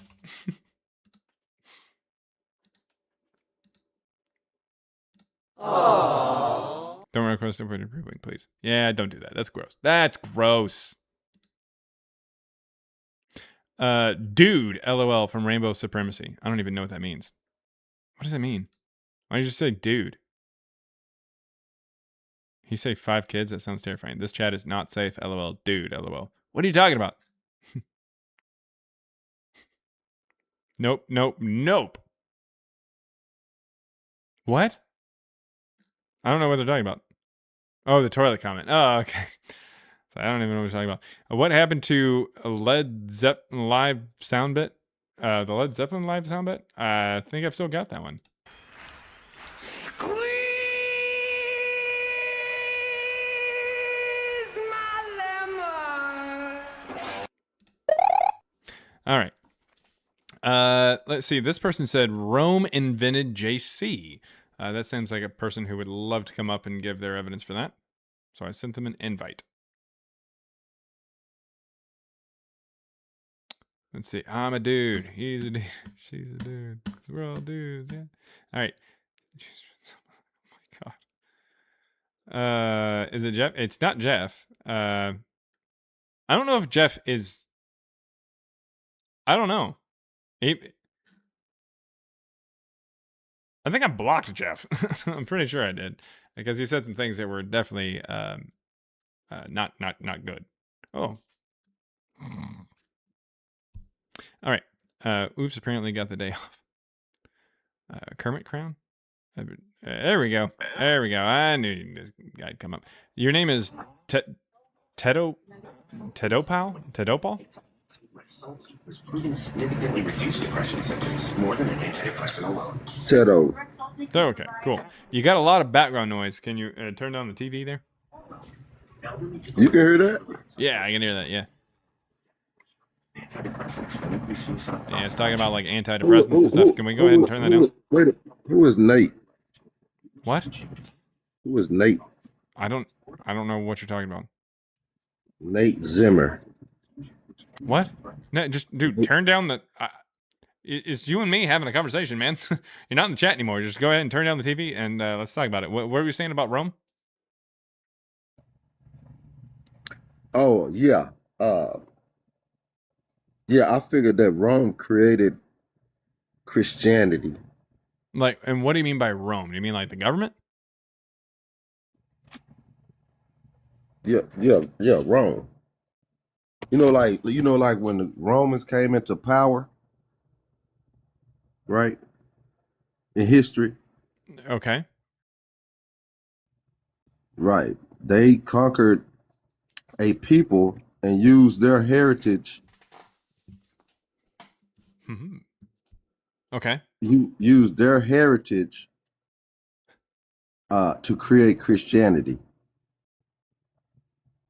And the reason why I say that is because when I read in the New Testament, it explicitly goes against the Torah.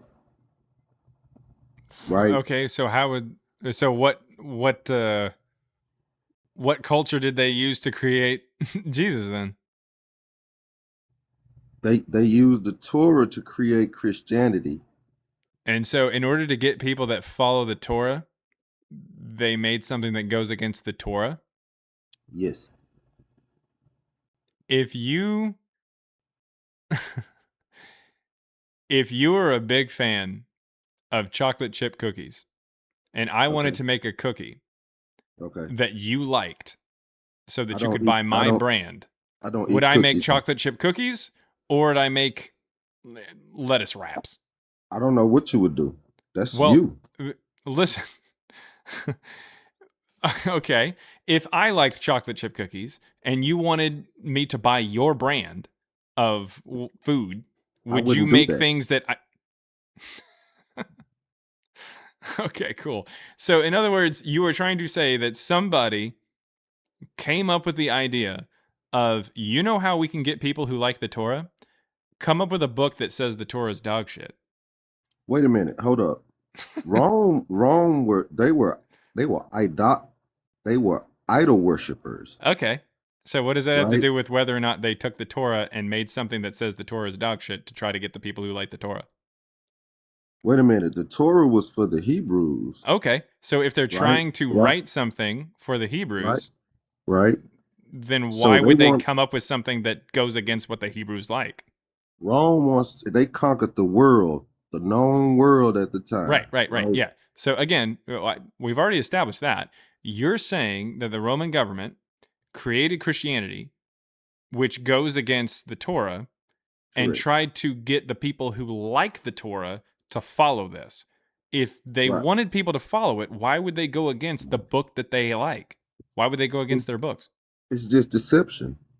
Deception of how is anybody going to fall for that? Well, that's what they did. That's what people. That's what. No, that was the evidence that you had. You said the reason I know this is because the New Testament goes against the Old Testament. Okay. Let me speak. That's what everyone follows outside of, the Everybody follows Christianity, correct? What are you talking? No, what are you talking about? Catholicism, Christianity, right? That's what people follow that religion. No, When you yes say or no? everybody, do you mean like less than half of the people on the planet, or do you mean like Well, what do everybody. you mean by I mean, everybody? you have Hinduism, you Yeah, have and the other. Hindus don't. They're not Wait a Christian. minute. I'm not trying to. I'm saying you have religions. So other religions they follow their own idols, their own gods, correct? I mean, lots of them, sure. But I'm just speaking about Christianity, though. Okay, I was so just not trying to everybody. So when you said everybody, you didn't mean everybody. We're in America, right? You in America? Yeah. Okay, so when I say everybody, I'm speaking about, Every American? That's also not true. This country was founded on what? Christian values? Constitution? Christian values? No. In fact, it'd be closer to God Buddhist values. God created all men equal at this part of their Constitution? Or what is that a part of? The Constitution or the Declaration of Independence? What is that? That's the Constitution. All men are created equal. Okay. Does it say by Yahweh? God. No. Huh? It No, it doesn't just say by Yahweh. God. It say by God. So who is the God what God is they talking about? They didn't say. I'm asking you. They didn't say. I'm saying, okay, what's your opinion? What's my opinion? My opinion is that they didn't say. Your opinion is that they didn't say. That's a fact, correct? Yeah, they did Okay. not say which God. So let me ask you this question. On your dollar bill, Mhm. it said, "In God we trust." Sure. What God is that? It doesn't say. It just says in God I'm we trust. asking you, what God is that though? I don't know. How many gods are there? I think currently right now being worshipped like 30,000. About 30,000. What's the one true God? I don't know, Serapis? Serapis, Serapis, or something, Sure. something like that. I don't know. I'm just taking a guess. You just want me to pick one of the 30,000. Go ahead. Take your pick. Where does that come from? Sinope? What is that? A place? You asked where it came from. I mean, Yeah, Serapis. Where does that come from? Sinope. What is that from? Where's Educate me. Sinope? Bithynia and Pontus? Like northern Oh, Asia Minor? from Rome? I mean, kind of, sort of. I mean, the Roman Empire at the time, or not at the time. It wasn't So, Rome at the time. Rome adopted what Greeks, Hellenization. They adopted some of their culture. Yeah. Yep. So, the Greeks, they were idol worshippers. I mean, you call them that, but they wouldn't call I themselves mean, that. their god was who? What? Thor? Not at all. You see, Not even close. What was it? Zeus? Yep. And they have a pantheon. Right. There's a bunch of them. Right, right. The Titans and all that old kind of stuff. Yep. So they absorbed the Hebrew culture and fused it. Who did? Together. The Romans. Absorb the Hebrew culture? Yep. Well, where's your evidence of that?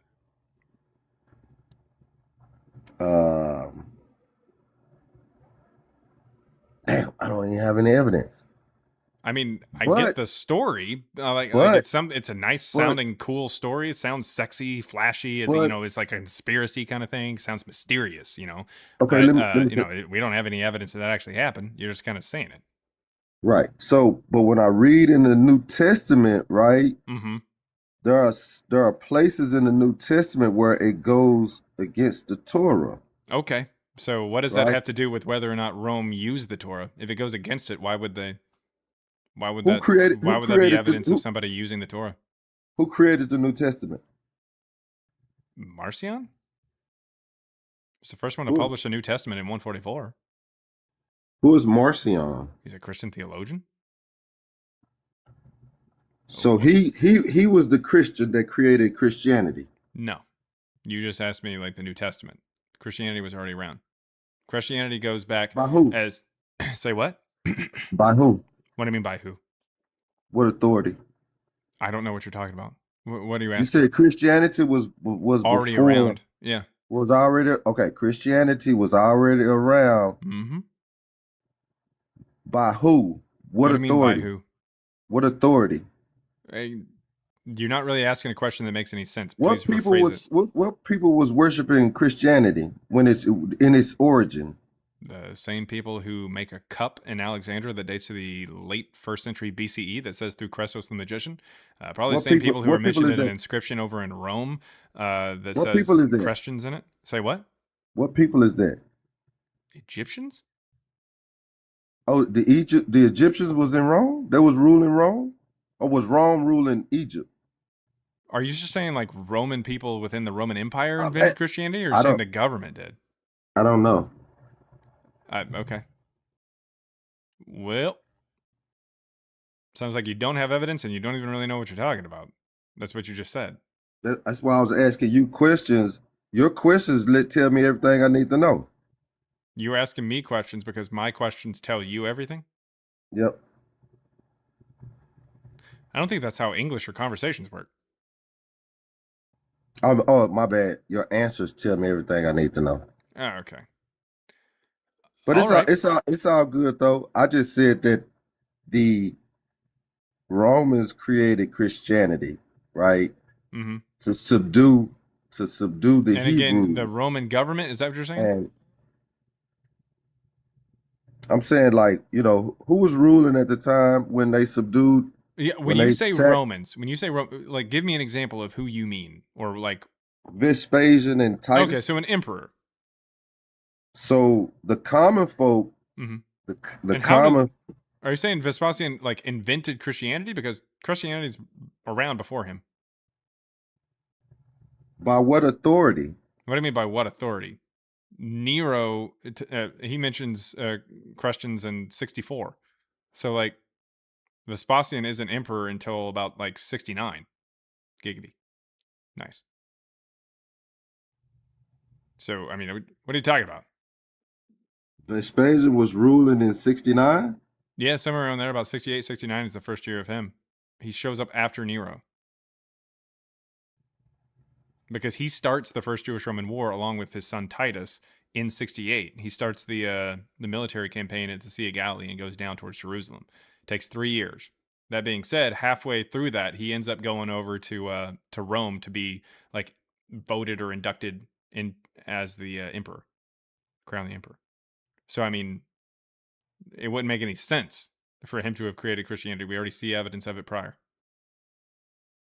And what books were out? What was the literature? Was the literature? There's not literature from them. The stories of Jesus don't show up until the 2nd century, well after the Flavians are gone. The Flavians die out in the 90s, with Domitian being the last of the Flavians, like in 95, 96, somewhere in there. I think in 96. That being said, the first gospel that we get, the first text from like about Jesus and Paul, show up in about 144. So it's long after the Flavians is when we get the first story of Jesus, and long before the Flavians is when we get the first mention of Christians. So no, Vespasian didn't have shit to do with the Christians. Okay, fine. So, but my original statement is that Rome created Christianity, and right? When you say Rome, you mean the government, the created Christianity. And what evidence do you have of that?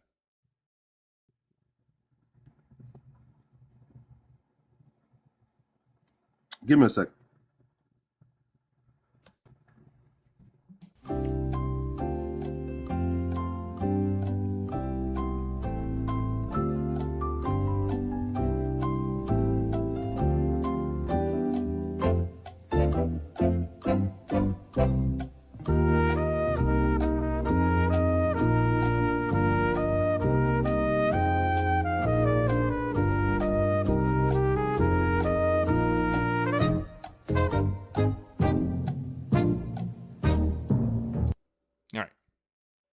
So you asked for a second. I gave you 30. What you got? Hey, you're muted. Somehow you muted yourself. Yeah, at least he's not crashing out. I mean, he's having a peaceful conversation. So, I mean, keep going. Hold on, buddy. All right. What you got? No, hold on. All right. More? Hold what you got till you get what you need.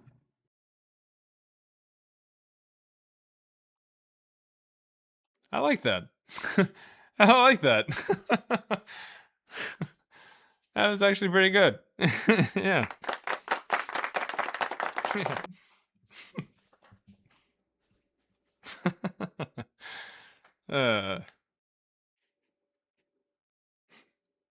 I don't think I've ever heard that before. I'm gonna write that shit down.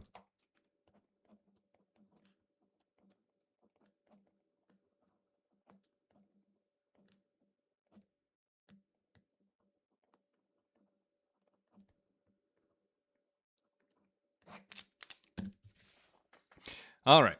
That's what he said. All right. Yeah, you back? Okay. So it's just like for me to say that Rome just actually invented it, right? Mm-hmm. It's more of like institutionalized, you know, and legally like constructed. You know what I'm saying? Like over time. So didn't invent it. So when you say invented, you don't mean invented. Like they didn't start it. Yeah, well, just to kind of clarify my statement, right? The statement that I made initially, that made you bring me up when I made the statement. Yeah. You wanted me to come up and. Well, you had said that they invented Jesus Christ. Yeah. You wanted. Yeah, because I made the statement. That's what made you. It made you make me. That made you invite me to your live. Right? Because I made the statement. Yeah, and I wanted to hear more about that. Yeah. Right. So when it'll be like, well, I have to go in, do my little research to then present my argument, right? Wait, so you weren't prepared to argue as to how that happened? No, Why'd you say it in the chat? I just made a statement. Why? Why'd you make a statement that you didn't have evidence for? I just made a statement because I made the statement. But why? Like, why did you? Because you I made just the kind of statement. type words, or like because I don't believe in because I don't believe in Christianity. Well, that doesn't mean that Rome invented it. That doesn't make any sense. That's what I don't think Jesus or Paul existed. That doesn't mean that like a dinosaur wrote the story. Hold on. What I'm saying is, I keep telling you that I'm correcting my statement, and I'm trying to clarify from the statement that I made earlier, right? If you don't want to let me get out of it, then we'll just go back and forth, just around and around and around. Well, I mean, I'm wondering why you made the statement if you. Hey, I got to take this call, but let me do some research and let me do some study. That was like low key one of my favorite like silly conversation, because every once in a while we have like a silly conversation where you're like, okay, this guy's not gonna have any points. That guy didn't have any points, but he was like actually one of my favorites of people who came up who very clearly didn't know what they were talking about. Your book has no evidence, and your book is stupid, and you look like a nigger. Yeah, well, that makes sense because anyways, he's gone. All right, my book has no evidence. I'm using the Bible as my evidence. That's weird. All right. If anybody has any evidence of Jesus or Paul, come on up. He was backtracking and he was embarrassed. Yeah, I'm sure. I mean, I'm sure he probably felt embarrassed at a certain point in time. But like, I was giving him the time of day because he was at least peaceful. Let's see. What's wrong with you? Yeah, well, these kind of people. This is kind of how it goes. You win some, you lose a lot. Let's see. Not really that big of a deal. Anybody got any evidence for Jesus or Paul? Come on up. Can we get a good crash out next? I mean, I don't have any control over whether or not the person, like, you know, crashes out. I don't have any control over that. Someone on YouTube asked, how do I get on? If you're on YouTube and you want to come up, you definitely can. I take guests on TikTok because YouTube doesn't allow for me to take guests up. But if you want to request up, you definitely can. The request button, if you're on TikTok, is right there or right there. And if you're on YouTube, you can click the link that's in the chat or on the YouTube profile, and it takes you over to TikTok and allows for you to request up, and I'll bring you up if you request. If you don't want to do that or you don't have a TikTok or anything, don't worry. Just send a super chat there on YouTube. I will read it out loud and respond to it. So if you want to ask a question or make a statement or just call me an idiot, you can do that too. That's fine. But if you want to have a conversation, that's perfectly fine and it's free and everything like that. You just got to hop onto TikTok to do it. That's how I take guests. So yeah, just do that and everything should be good. Let's see here. Also, I wanted to shout out, thank you very much for the cowboy hats there on TikTok and the little Jaren scarves. The little Jaren scarves are weird. I don't know how those were made. I have no idea. I didn't make them, so I don't know what that is. But also, thank you very much for the gold coin there on YouTube, the 6-7 there on YouTube as well. Thank you. Thank you, guys. Rainbow Silver say, hold. It said, hold what you got till you get what you need. I like that. I thought that was pretty good. Hold what you got till you get what you need. I like that. Yeah, the little Jaren scarves that are coming through. That's pretty cool. Thank you. Thank you. Thank you. Thank you. All right. How can we send Pacers gifts? I wish that there was a Pacers gift. That would be funny. But yeah, I don't know. I don't know if that's a thing. Let's see. A racist Christian. Surprise, surprise. Yeah, that's how that works. Yeah, if you've got any evidence for Jesus or Paul, come on up. Yo-Yo says, not here to argue, just wanted to know about Mara Bar and what he wrote. Yo-Yo, if you want to come up, we can have a conversation about it. That's not a problem. I'll send you an invite. We'll talk about Mara Bar Serapion, which is what you're talking about.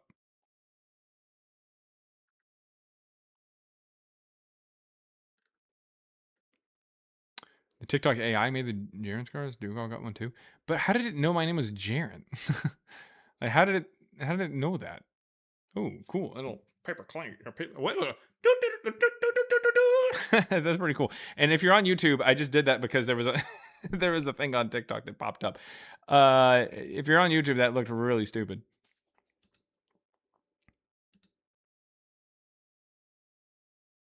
Are Christians really Paulines? I mean, to call them that would call them Marcionites, and that's sort of kind of close, I guess. Sort of, kind of. It's just in a roundabout way, sort of, kind of, but not in the way that most people mean that. Voice of Zach. I can't do Zach's voice. Zach's got a cool voice. I can't do it. Depends on the Christian, TBH. Is that Laren from Zelda? Oh, what? And it's me with my shirt. Oh, wow. Damn. Oh, we got one too. Voice of Zach. And it's me with... Jesus Christ, dude. That's funny. Zach has an awesome voice. Yeah, he does. And his name is Zach Laser. Ah, there we go. Blue balls, everybody. Enjoy them.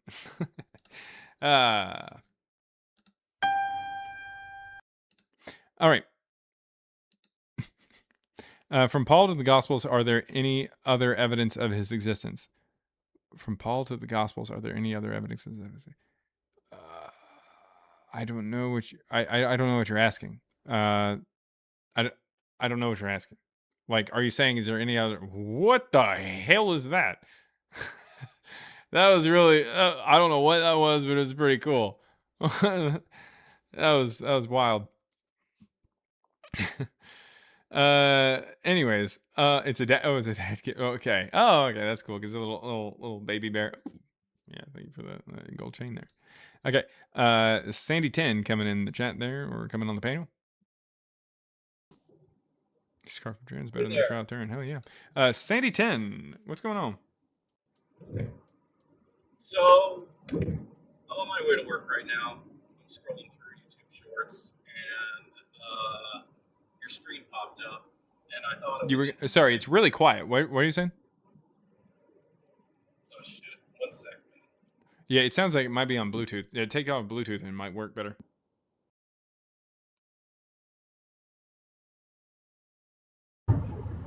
All right. Can you hear me better? A lot louder now. Yeah. What you got? Oh, now we. Sounds like there might be a echo. Or am I on Bluetooth or something? All right. No, I'm in the car though. So in the back of an Uber, I assume. Yeah. Yeah. So, okay. What you got? It sounds like the echo is better. What you got? Okay, so I was just going through YouTube Shorts and I came across your stream, Okay. And I thought it was interesting. I understand that you have a book. I have not read that book, so I am coming into this a little blind, obviously. I guess my question would be, there's all these ancient great people like Buddha, like Muhammad, we have Confucius, we have all these people, and we have ancient texts, we have spiritual books, but actual evidence runs pretty thin on a lot of these guys. And so I guess my question is, when we have our ancestors recording these things and keeping these records and passing down these stories, what point do we believe that something is alive versus when it's real? Do we trust when we compare our it to what older when families? we compare it to what we know about history around that time and everything like that? Like, if someone just said there was a teacher's name was Jesus and he taught us some things like that, and it was pretty vague about when it was and all these kind of things, or who he was, that seems pretty good. But when it starts to make claims about certain things, like about when he supposedly existed and when he did these things, that's when problems arise. And that's when we can actually jump in. I'm sure that you probably heard the idea that extraordinary claims require extraordinary evidence, and that's true. But the natural Jesus of Paul, Jesus and Paul, as presented by the New Testament, that's who I'm talking about. Just the natural. So I'm not even talking about the supernatural, like the extraordinary claims. But ordinary claims require ordinary evidence. And I'm fine with someone saying there is a Jesus who existed in the first century. Cool. That name was popular, and the first century is a time that is actually real. But if you start making claims about this Jesus, and especially as the New Testament makes these claims about this natural Jesus, then we can dive in and say, okay, what's the evidence for these things, and does it line up with the evidence that we have for that time, and about like how people lived and where people lived and everything like that? And the answer is no. It just doesn't. It's not just a matter of how many times a story lines up with history. It's a matter of how many times it doesn't line up with history. Because otherwise, Abraham Lincoln can be a vampire hunter, and Harry Potter and Spider-Man can be real. So, Yeah. like, you know, that matters. Whether or not Hogwarts existed, whether or not, you know, a radioactive spider can bite somebody and everything like that, and that kind of thing. And then whether or not you know, vampires are real and stuff like that, that can impact something that is generally considered like historical fiction, or even potentially historical. That can impact it and make us change our minds on whether or not this is a real historical take. Gotcha. So when there's like anecdotal writings, like in 100 AD, I know there's a few Roman historians that briefly touched on there was a guy named Jesus, he was crucified. Like, those writings are coming years and years after it happened. Believe it or not, those things are still interpolations from later Christians. Josephus and Tacitus are interpolated into, and so I'm a data scientist, and my co-author and I, we are data scientists, and we take a look at the text from the New Testament. We take a look at the text from these supposed authors or supposed evidences of Jesus, these writings about Jesus and stuff like that, from like Josephus and Tacitus and Pliny and Suetonius and all these different things. We try to dig into it and see if this is actual evidence of Jesus, or is it evidence of a religion that was around for a bit that just didn't have the Jesus story yet. And that's what we see. We see that the first time that we get any writings about Jesus is about 144.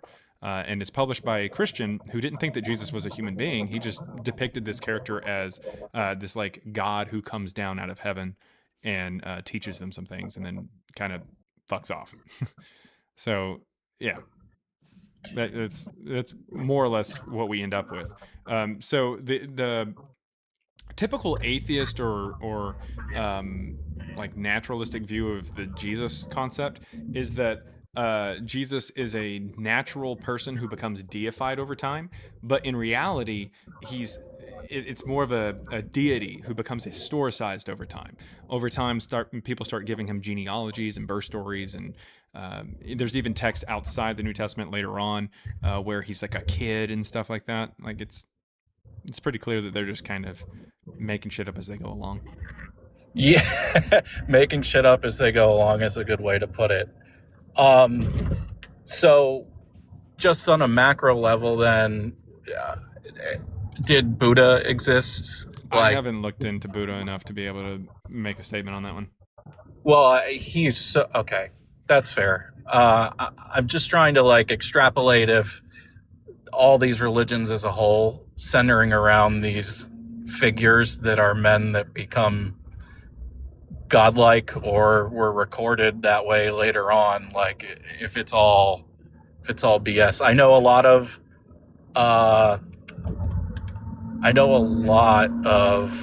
the stories that we have of Jesus kind of interpolate over the stories of Gilgamesh, which is kind of wild. And I know there's Jesus?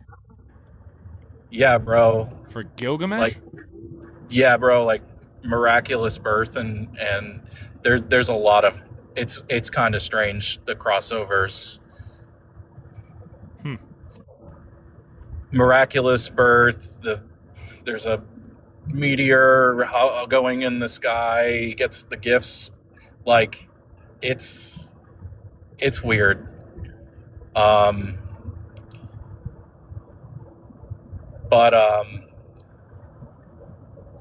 I guess I just found your stream interesting and I wanted to speak with you. I believe he was real. I think he was a guy. Any particular and nothing reason more for than that? Historians generally agree that he's real. Okay. What evidence I do they point don't to? know. I don't know how you could fake something of that caliber, I guess. You know. What? There's... How did Homer fake the Odyssey and the Iliad? Well, we found evidence that Troy existed, so... That doesn't help the Odyssey. Yeah, that's fair. It is, by our modern term, a mythos. But...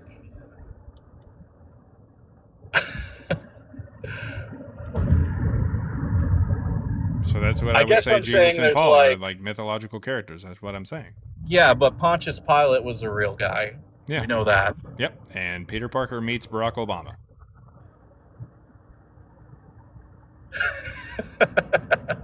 That's a good one. I mean, I don't know what to tell you. Like, you know what I mean? Yeah. Like it's pretty clear that like, especially if you're going to write a story, you're going to try to involve some real life things so that the reader knows what time period to think of when they're talking about it. Interestingly enough, when it tries to place this into time, even like more than just saying that Pilate did something, like in the Gospel of Luke, when it tries to tell you that he was born during the census of Quirinius, that's in 6 CE. And then in Luke 3, it says that Jesus is roughly 30 when he begins his ministry, and people generally say that he dies around the age of 33.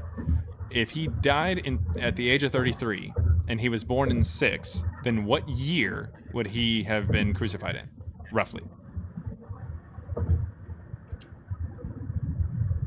I don't know. You're off by 7 years. Well, I mean, not necessarily. Regardless, what year would that be? If he's born in 6 and he dies at the age of 39, then... Or sorry, not 39, 33. So again, 33. What's that? If he dies at the age of 33 and he's born 39 in 6, or 40? 39. 39, 40, 38, you know, somewhere in there. That's fine, but Pilate is dismissed from office in 36. Right. So because he was fucking things up real bad. Well, sure, but nevertheless, he's dismissed in 36, which means the Gospel of Luke is just off. It just doesn't even make any sense. Yeah. So like when it tries to tell you that this guy is real, when it tries to like really dive in and give a better timeline of things, it ends up making things worse. And the Gospel of Luke explicitly tells you that it's trying to give you a better timeline. In Luke 1, it literally starts off by saying, let's see here. I too decided, as one having a grasp of everything from the start, to write a well-ordered account for you, most excellent Theophilus. So it's literally saying, hey, I'm going to do my best at putting this in correct order, and then completely fucks it up. Just immediately fucks it up. In fact, And how long this was is that in Luke. written This is in Luke after- 1. In Luke 3, we get this right here. In the 15th year of the reign of Tiberius Caesar, when Pontius Pilate was governor of Judea, and Herod was ruler of Galilee, and his brother Philip, the ruler of the region of Iturea and Trachonitis. These are all things that are perfectly fine. They line up with the year 29, which is when this is, because Caesar Tiberius, he begins his reign in 14. So in the 15th year of that, that's 29. So this is all fine. But this guy here died in 33 BCE. So 60 years before the rest of it. Like, it's really, really bad. Like, really bad. Yeah. Luke was written like 100 years, right? After this all supposedly went down. Luke, in its chapter, so as taking a look at the text, we can determine very easily that chapters 4 through 22, roughly, of the Gospel of Luke are taken from a gospel that was published in 144, called Evangelion, or Evangelion. What that means is that Luke is written post 144, which means it's at least about 120 years or so after the supposed death of Jesus. Okay. So, yeah. They're going off second and third hand accounts as well. I mean, when they're really like piecing this together. Yeah, even the grandparents of the people who are writing these texts wouldn't have been alive to see Jesus.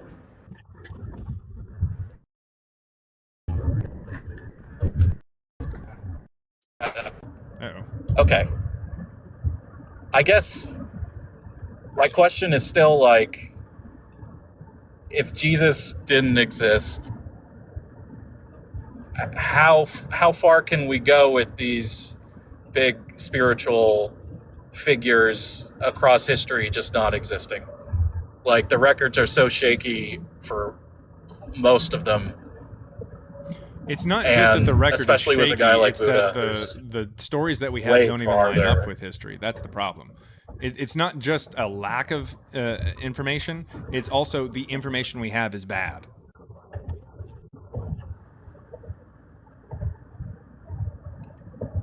So it's bad information and not like second-hand information, which is like just less correct. Well, I mean, we can definitely tell that it's not secondhand because it's written by people who are really late. Like, yeah. Really But what are they going on? You know? The first gospel that was published in 144? Like a mythology? Yeah. I'm saying it's a mythology. Like, you could use the same thing. Like, what did J.K. Rowling, what did she go off of whenever she wrote Harry Potter?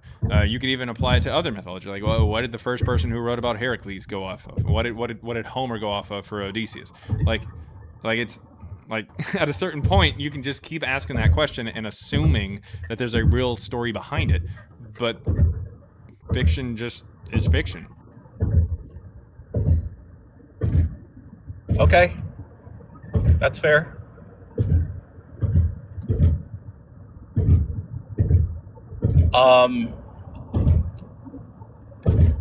What's this guy?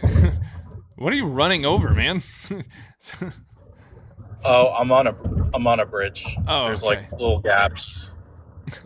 Sorry about that, dude. Sounds like you got someone in your fucking trunk.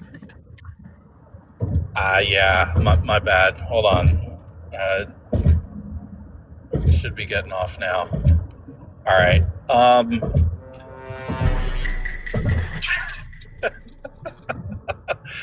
Yeah, Jesus is actually in the trunk, brother. Sorry. That's why I called in. Oh. because he's hanging out with me right now. But anyway, I thought your stream was interesting. I just wanted to call in and get some clarification on you and what your thought process was and what your book is written about. Thanks for taking the time chatting with me today. Yeah, no problem. If you want to get a copy of the book, interesting. the ebook is just $3. It's not like it's super expensive or anything. There is a print version and an audiobook version as well, read by me and my co-author.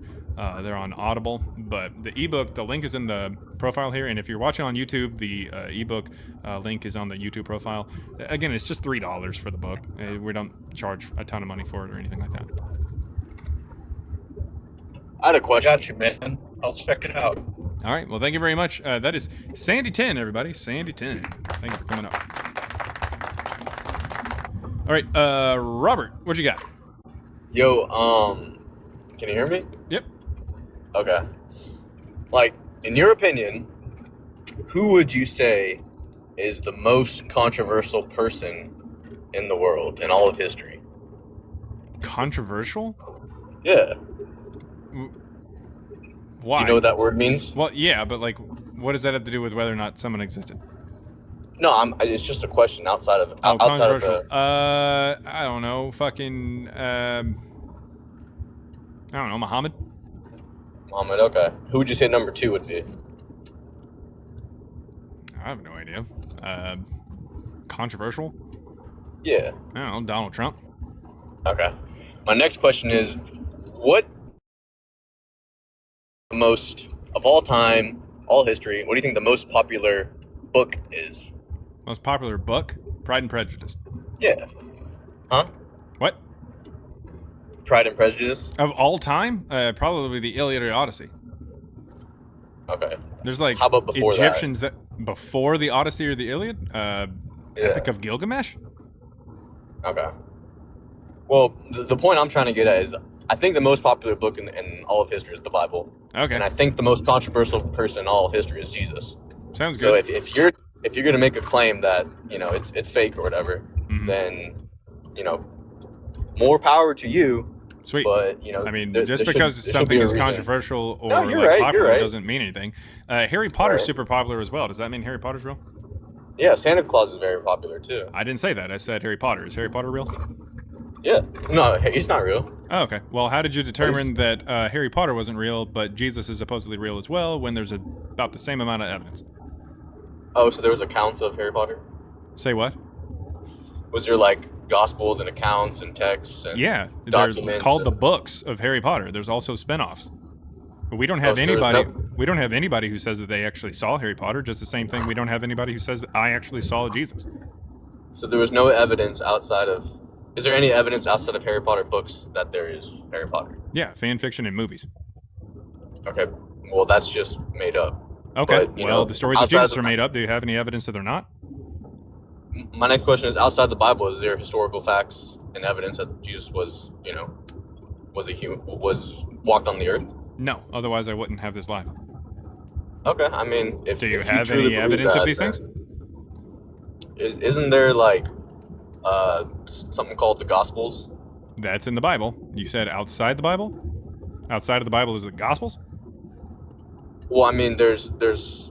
I can start with the Gospels, and the Gospels is four different views, four different accounts and views of what they saw and who they were with. Not at all. Right? Never in any of these books does the author say he's an eyewitness. Oh, okay. So who's Matthew? Who is Matthew? Like one Santa of the. Claus? No, Matthew is a disciple in the text. Where does it say that Matthew wrote the book? So Matthew was a real person? Matthew is a character in a text. Ron Weasley is a character in a text. It never says that Ron Weasley wrote those books, and it never says Matthew wrote that book. Okay. In fact, the name Matthew isn't even the name of that same disciple in the other Gospels. That's Levi. So that's fine. That's pretty bad. Have you heard, where in Matthew does it say it's written by Matthew? I mean, I don't know the answer to that, but I mean, well, the answer is that it never does. Where in Mark does it say it's written by Mark? Sure. It never does. Where in Luke and John does it say it's written by Luke and John? Never does. True. Yep. So they didn't write it? Nope. And especially once you actually like apply literary criticism and everything to it, or literary analysis to it, we can find that it's written in the 2nd century anyways, so couldn't have been written by people who actually knew the guy. In fact, it's written so late it couldn't be written by the grandparents of the people, or the grandchildren of the people who actually knew the guy. Okay. Do you know what scribes are? Yeah. Okay. Well, they're basically people that write for you. All right. Thank you for explaining it when I said I knew it. What does that have to do with it? So I'm pretty sure you were saying like Theodicus or whatever his name is wrote, Mark or something like that. Matthew. Not even close. I don't even know what you were trying to say. Were you trying to say Theophilus? Yeah. No. Theophilus is the recipient of the Gospel of Luke and Acts. Okay. Well, I just wanted to. And Theophilus, by the way, is a bishop who was a bishop in about the 150s, 160s. So in the middle of the 2nd century, again, whose grandparents wouldn't have been alive to see Jesus. So he was a real person? Theophilus? Yeah, there's 2 Theophiluses there in the middle of the 2nd century. Are you sure? Yes. Can you provide me evidence? Yeah, so Theophilus is somebody who was mentioned by other people at the same time, like Irenaeus in the 180s. Yep. Well, I mean, if you don't want to say that Theophilus existed, then I guess the Gospel of Luke and the Book of Acts are written to a non-historical person. That would make your argument worse. What do you want to do? I'm just using your logic, yeah. You know what I'm saying? Like, okay. Well, if you want, I mean, sweet. If you don't want to accept the idea that Theophilus is a real person, then I guess your book is written to a fake person. That's fine. I mean, I'm just saying you believe a character that you believe that it's fake or whatever. Like, I don't know, bro. Like, you can't cast pearls to swine. You feel me? Like, I don't know. No, you're just kind of saying some stuff, and you left. What a dumb douchebag. Had no evidence whatsoever, and just kind of crashed out. It was like a mini crash out. He didn't yell or anything. He just kind of said stuff. Anyways, that being said, we got $2 there from a Lope Nope on YouTube. Super Chat says, Christains, didn't even say Christians, Christains. I need more dopamine. Defend your king. Good God, Lope Nope. Good God. All right. Well, if you've got any evidence for Jesus or Paul, come on up. The last guy didn't do too great. Remember, Christians, 1 Peter 3:15 says to always be prepared to defend what you believe when questioned, and why you believe it, when questioned or demanded of you, and do so respectfully. That's also included in there. If you were to pass away this evening and you saw Jesus in heaven, Jesus would look at you there in heaven and say, "Hey, depart from me, I never knew you. You didn't take the time to go talk to that Pacers fan or that guy wearing a goofy hat on TikTok or YouTube. You didn't even take time out of your day on July 3rd, a day that you probably have off, to go up onto TikTok and tell that guy exactly how you know that Jesus and Paul existed 2,000 years ago. You didn't even take the time to do that. So depart from me, I never knew you." Remember, guys, if you don't come up here, you let God down. And when God gets sad, he unalives a puppy. The same puppy. Twice. Look it up. Look it up. It's in the book of Malachi. Look it up. I don't make the rules. I don't break the rules. Save the puppies. Save the puppies. You know what? Well, technically, it's the same puppy. That same puppy's just, he's got it rough. But come on up.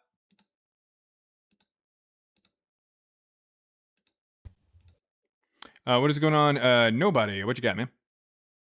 So what's your explanation for Thalius? For what? For Thalius. He was a Greco-Roman historian who wrote about Jesus in 55. We don't have any writings from Thallus. You might want to go back and check it again. We do. No, we don't. The only thing that we have is All you're written saying down is from... no, we don't. You're not actually viewing it. Yeah, I know, You're not because I responding to know the who you're question. trying to say. You're trying to say Thallus, not Thalius, so you can't even pronounce it right, so jot that down. No, actually, that being said, Thallus and Phlegon, we don't have anything from them. The only That's thing that not we who it have is. is from a later agree. Christian. Okay, No, we so don't. who are you talking about? If you are trying to say Thallus, just a minute. Thallus. Yeah, that'd be Thallus, not Thalius. There's no I. I disagree. I mean, You disagree if there's a letter I and you didn't say it? well, okay, so you do understand how it's pronounced. I understand correct? how it's pronounced. That's how I was able to English correct you. language. Well, you're not correcting shit. So therefore, Okay, so you're wrong. did It's apples and someone oranges in with Latin that. say Thalius when there's not an I? Well, he's not Latin. He's Greco-Roman. That would be Latin, and also his name ends in US. That's Latin. Yeah, Congratulations, you're it's. stupid I in mean, two that's. languages. Well, congratulations. You're dumber than anything in two languages because you're literally missing the point. You're literally Well, not addressing again, the fucking point. Thalius isn't a person. Thallus is and never says anything about Jesus, especially since He we don't have literally anything does. from Thallus. In fact, he never even says the name Jesus. Cool. Unfortunately. So, what do you But have that's your for response. evidence Is for not Jesus? trust me, bro. So trust me, bro. No. That's your Where did you get any kind of writing from Thallus? What fragment or manuscript do we have from Thallus? Yeah, there was a recording of him. In Something what? happened. In what? 55 AD. No, we don't have anything from Thallus in 55. So try again. Where are you getting the quote? All you're saying is no, we don't. Prove me wrong. What text are you reading? What is the name of the text His from works. Thallus? His works. What's the His name of it? works. Yeah. What's the name of it? All right, you're off the app. That means you're searching. Good luck. You're going to find a later Christian. You'll probably find Julius Africanus. You might find Clement of Alexandria. So it's Thallus Volume 3. It's Thallus Volume 3. Thallus is not the name of a text. That's the name of a person. It And says Thallus Volume 3 doesn't make any Google sense. search would prove my position correct and yours 100% wrong. Okay, what's the name of his text? Volume 3. That doesn't make any sense. Why Volume 3 can't of you what? just type it into your computer? Why are you Thallus's text why are what? you What's the name of his text? dodging? Why are you literally But dodging? I'm going to search up the Google name check? of the text. Give me the name of the text. Volume 3 It is says- not a name it of a says text. Volume 3. It says Of Vol what? 3. Of what? You're stalling. Of what? You're Give me the stalling. name. I'm going to search it. I've got It the literally search engine right says here. Volume 3. Of Thallus what? on Jesus. Just type in the search bar Thallus on Jesus and it will pop up. All Holy right. shit, you're insufferable, dude. So, no, we do not have any manuscripts from Thallus. We do not. Okay, so what you're typing in the search bar is what you want it to say. Now type No, in I'm typing in, Thallus. do we have any Type in manuscripts from Thallus? Type in Thallus on Thallus Jesus. works. We're going to have to look up to see what the name of this work is. Because you're typing in the search bar what you want it to say. No, I'm typing in Thallus You literally works. What are. are you talking about? Thallus works. What work are you talking about?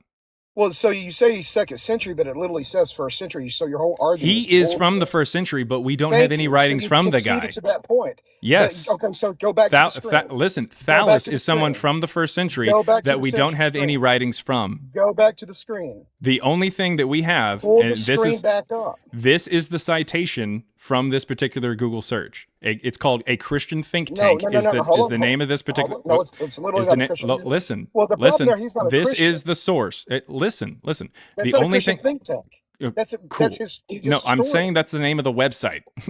Just listen for Holy like fuck. shut your mouth for like 10 seconds and learn something. We don't have anything from Thallus. The only thing that we have is writings after him. In fact, it literally says on the website Christian Think Tank, which is where we get that citation, this right here, that says, oh, he wrote about darkness and earthquake and everything that happened during Jesus was crucified. It comes from a website called A Christian Think Tank. And when you click this, it ends up telling you a 3rd century Christian historian, Julius Africanus, composed a history of the world, and in that he says something about Thallus. We do not have anything. Listen. Okay. There are more sources. Listen. There We are do more not have. sources Okay. besides what you're actually- If you unmute again after I mute you, you will be disconnected. I don't mind having you up here, but you're gonna have to be quiet and learn. We do not have anything from Thallus. What we have is a later Christian that is writing in the 3rd century named Julius Africanus, who I told you it would pull up if you try to find any writings from Thallus. We do not have anything from Thallus's Volume 3. That doesn't make any sense. Volume 3 would be a section of something else that you weren't able to name because we don't have anything from Thallus.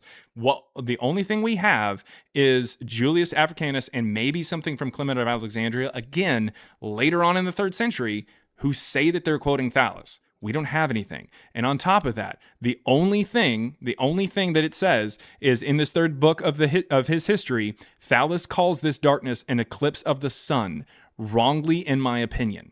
Which means he doesn't say shit about Jesus. They are just simply saying that a historian who was alive in the 1st century, Thallus, mentioned an eclipse of the sun. So they're trying to say that it was an eclipse of the sun that Thales was talking about that like lined up with the darkness, but he never says anything about when Thales says this eclipse happened. We can actually take a look to see when the closest eclipse around that area actually was. And the closest eclipse was in the year 29 on November 24th. The wrong day, it's a Thursday, the wrong day of the week, the wrong month of the year, the wrong year itself. And the closest that we get to the area that you need it to be, the path of totality goes above Jerusalem. And the longest that actual solar eclipse was, the longest that it went for is, let's see here. The greatest duration is 1 minute and 59 seconds. 1 minute and 59 seconds. So no, not only did Thales not say anything about Jesus, we don't have anything from Thales, and the solar eclipse he talks about does not even line up with Jesus. So try harder. So What's your next point? Okay, so yeah, I want to respond to the actual, okay, the eclipse wise. Okay, so if you go to a Starry Night, it's a NASA invaded program. Mm-hmm. It's induced. It's literally, you can buy the program. It's like, I think anybody went from $7,000 to $1,000. You can literally buy the program. So what you can do is NASA, and this is completely NASA, it originated. And so what they have done is they have mapped out every eclipse that has ever taken place in the world. Yep, that's what this is. Eclipse-wise is that yes, it is. Literally every single solar eclipse going all the way back to, the program again, will show you that you're 100% wrong. No. When is the It eclipse? literally is. When is the eclipse? When is the eclipse you're talking about? In regards to Jesus? Yep. When is the eclipse? It's about 34 to 35 AD. That wouldn't make any sense. Also, on top of that, what you're talking about is you're talking about the lunar eclipse that happens in 33, which doesn't cast a shadow. No, it talks about the solar eclipse that takes place. If we look up, was there a solar eclipse in, you think 33, or what'd you say, 34 to 35? Is that what you said? Correct. And you can actually you can look up Professor. Actually, you can go to the Bethlehem Star, and it also shows you can go to BethlehemStar.com, and it actually shows you the path of totality. Okay, so we're going to pull up these solar eclipses. I'm not even going to click the links before we do it so that I can be surprised. Yeah, there are several solar eclipses in the year 3435. Every year there's solar eclipses. So we're going to take a look. There's 2 solar eclipses in AD 34. There's a partial solar eclipse, and then there's another one, an annular solar eclipse, often called a ring of fire. We're going to take a look. This is the NASA website to see where it goes. All right, let's see. This solar eclipse, let's see, NASA eclipse website. Where's the path of totality on this one? Don't even have any idea where the path of totality is. Do you have any idea what it goes over? I mean, I don't know what to tell you, but the actual image itself, this is the NASA website. This is the NASA website. It's nasa.gov. Yes, it is. This is nasa.gov. Okay, so I'm not trying to. I'm not understanding what you're trying to pull up. So well, I'm trying to pull up when this thing actually happens. In fact, if we mouse over this, we can see that this solar eclipse is like down like beneath Africa. You see where it says March? Yeah, March 8th, AD 34, a partial solar eclipse. We can look at that. Well, so no, the problem is, see, the problem is solar eclipse. No, this is what we're going to do. We're going to look at the solar eclipse. We're looking at the solar eclipse on March 8th, AD 34. All right. Let's see what we're doing. Where does it say that there was a full eclipse? A full? You want a partial or a full eclipse? Well, again, where does the scripture say that it was a full or partial? You just want this one. That sounds good. March 8th. Why can't you respond to the eclipse? Okay, which one do you want me to look for? Why can you? Which one do you want me to look at? Why can't you answer the question that I asked? Okay, because it doesn't matter. Do you want this partial one? Do you think that that's the one? Do you think that's the one? Show me in the Bible. I don't care. It could be a partial. That's fine. It could be a partial. Do you think that this is the one? The one in March 8th. Obviously, you do care. You wouldn't be asking the question. No, I'm asking you. Do you want me to search for the one that happens on March 8th? Pull up, bro. You're literally dodging. Okay, so which one is it? What day is it on? Because we're going to take a look at the one you think it is and see where the path of totality is. It's not about what I think it is. It's about what Scripture points to. Okay, sweet. So which one is it? Which one is it? Is it this one? Well, is this it? The Passover, if the Passover is taking place. Okay, so look. You said listen. Okay, sweet. So is this it? March 8th, AD 34? That's it? Obviously, dude. Okay, so that's it. All right. So what we're going to do is we're going to take a look at this particular solar eclipse Go to Starry totality. Night. Yeah, try Starry Night. It gives you a better reference point. And Okay. you could actually look at it. So you could actually see it in real time. What? The Starry Night program, which is you can literally see the thing in real time of when it's actually taking place. So you don't have to go all the way over to your elbow to get to your asshole. Okay, sweet. So it says the belief that an eclipse happened on March 8th, AD 34 usually stems from older historical attempts to date the crucifixion of Jesus Christ. However, modern astronomical catalogs, like those from NASA Solar Eclipse Catalog, do not support a total eclipse on that date. So this is the catalog of solar eclipses from one to one of that's what this is. Okay, give me 1 second. We are looking at the solar eclipse. Proves you wrong. No, not at all. We are looking at literally your source. This is NASA. It's not my source. I didn't. This is NASA, and we're going through. We're trying to find the one. This is March 9th. Your source, dude. This is March 9th. This is your source. No, it's not. This is NASA. Yes, it literally is. This is You're NASA. the one who pulled it up. This is How NASA. is it my source? This is NASA. You Okay, said that that's the NASA source had that you're it. citing. I told you which to Awesome. go to. All right. So if you unmute, I'm going to go ahead and disconnect. Okay, sweet. So we're going to go ahead and move on to somebody who's got some wrinkles over their brain. And what we're looking at here is this is the solar eclipse that you're talking about. This is the eclipse of March 9th in 34. And this is the NASA eclipse website from literal NASA, which is what you're talking about. And the solar eclipse does not even go over there. It is over here around Australia. The fuck are you talking about? That's the path of totality. I don't know what I don't know what you're talking about. What you're saying is bullshit. Absolute bullshit. There's no evidence whatsoever that a solar eclipse was even remotely close to that area. In the year that you said that this was obviously the one. Not at all. The closest thing that we have is what I showed you. And that is, let me see if I can pull that back up here. I don't know, it's probably already gone. Let me see here, eclipse, okay. The closest thing we have is the one that I showed you. I tried to find one that was close to your area. And you just couldn't accept that this is the one. The closest one. It is in the year 29. Wrong year, according to you. Wrong month, according to you. Wrong day of the week, according to the Bible. Path of totality, right above Jerusalem. Not Jerusalem, but right above it. And the longest that we have for the duration is 1 minute and 59 seconds. So, if Thales was talking about that, unfortunately, it didn't work. Didn't work. Sorry. So, moving on.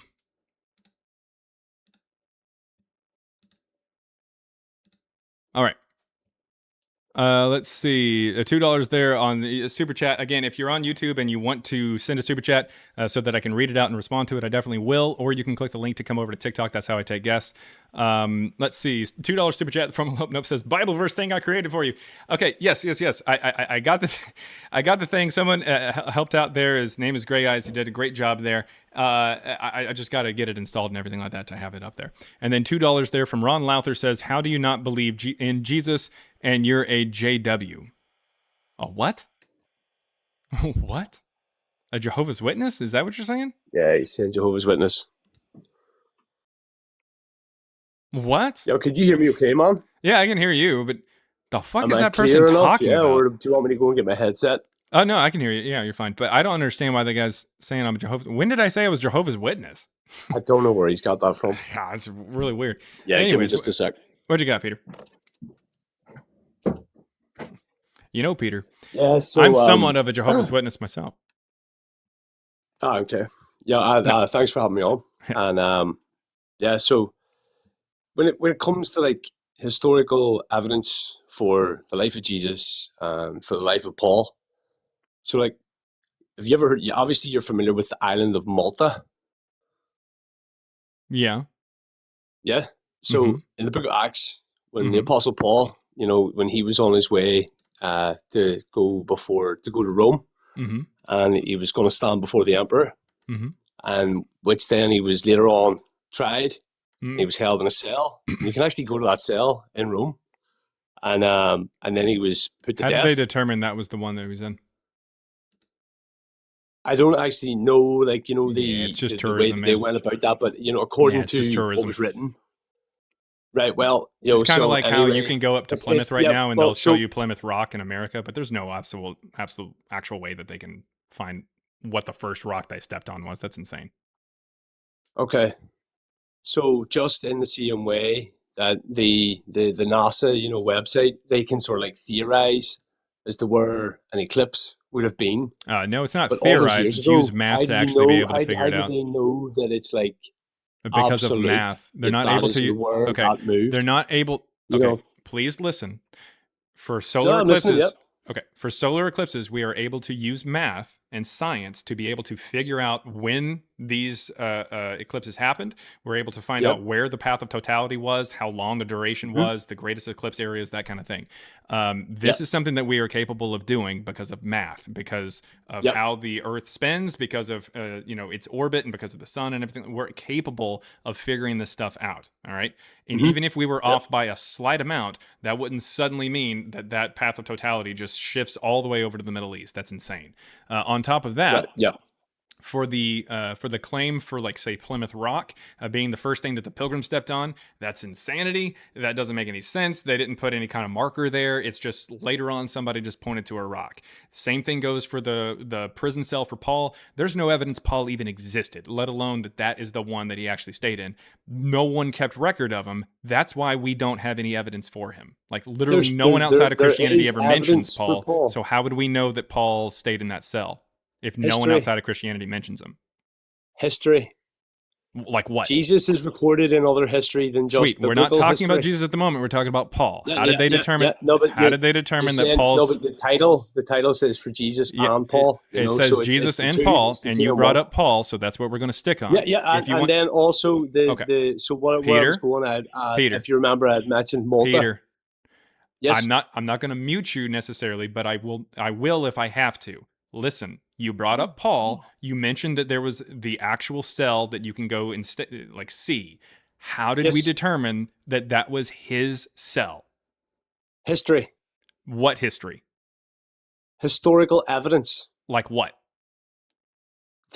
I haven't researched that for how they determined that that's where Paul was. that was his cell that he wrote. Okay, so when was the first time that was? When was the first time that was like pointed out to be Paul's cell? When's the first time that someone said that's his cell? Do we know? Well, I don't know. I don't know who made that decision. Like how they reached that place. So, but what I was actually going to say to you was that before Paul had even gone to Rome. So what I was saying to you was about the island of Malta. So if you check out the culture of the island of Malta, every year they actually celebrate the day that St. Paul came to the island of Malta. Yeah, cool. So right here it says, how do we know that the Mamertine prison is his? It says, we do not have definitive historical proof that the Apostle Paul was held in this particular prison. Instead, we rely on enduring early Christian tradition and ancient local legends that identify this dark Roman dungeon as his final holding cell. So in other words, we don't have anything. It's just tradition. Yeah, okay, and that's fine. Yeah, and I would need to go and do more research into the prison cell and how that was determined. But so as far as Malta goes, the island of Malta, what we don't have any evidence that there were any Christians on Malta in the first century. There's a whole day that island actually celebrates the day. Cool. That And when did they start celebrating that? Good, search it up, man. Search it up. It's called St. Paul's Shipwreck Day. When was it first celebrated? I don't know when it started. Okay. I'm sure if you have a quick, if you search it up there because you're on your computer, so if you go So I search mean, it up. the modern February 10th feast day was officially established and became a widespread tradition in the 17th century. We don't have any evidence that it goes back to the 60s. So the Feast of St. Paul's Shipwreck in Malta is what you're talking about. Yep. Yeah. So like there's a website like from, I think this is the this is like it's like a fucking a travel website for for Malta. Like I said, like with Paul's cell, it's tourism. Like they can charge you money so that you can go there, or at the very least, they want you to go to the country and spend money while you're staying there and on food and everything like that, and tchotchkes and shit like that to bring back, simply because of the fact that it's like, ooh, it's from the Bible, so I get to go see some shit. That's how that works. But anyways, the point is, this is talking about this is from a travel website, and it says that they have a long relation. St. Paul and Malta have a long relation dating back to 60 AD because they're pulling that from the Bible. There's no evidence whatsoever that that's the case. Like, this is just a travel website. So unfortunately, when you search for this kind of shit, it's going to bring up things like a travel website, which is encouraging you to literally go there and spend money as a tourist. Yeah, but that doesn't like, you know. Yeah, so stand that's to not reason like that's that not it's just all establishing. made up for tourism. You see what I'm saying? Like No, what I'm saying is that grounded somewhere in tourism truth and website is reality. telling you something, and if you're trusting a tourism website as evidence for No, something, I trust the word of God as my evidence, friend. Well, the evidence of God, the evidence that's found in the Word of God does not actually say that Paul was there in 60. No, it doesn't tell you the year that he was there. Okay, so how did you establish that this goes back to the first century?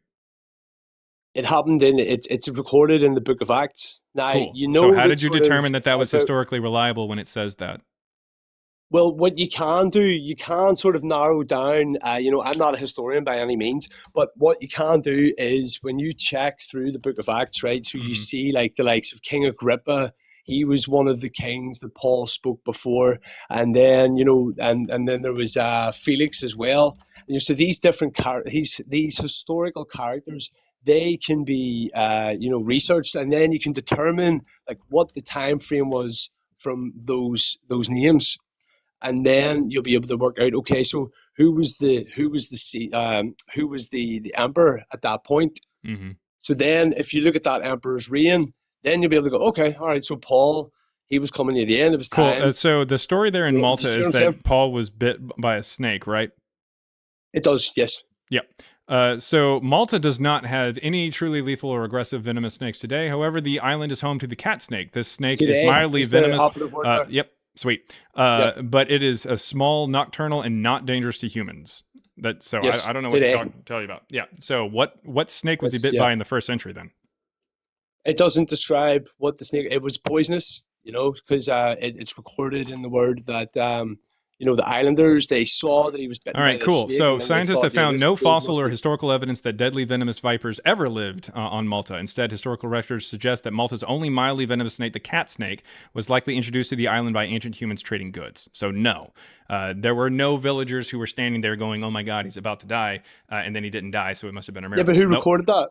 Who recorded that? It's almost as if it's just a who recorded that source? Where's that source from? What are you talking about? You know? This is actually from a Christian website. This is New Creation Blog. It's literally a Christian admitting. It's literally, it is literally a Christian admitting that there's no evidence of any venomous snakes on that particular island in the first century that could have unalived Paul.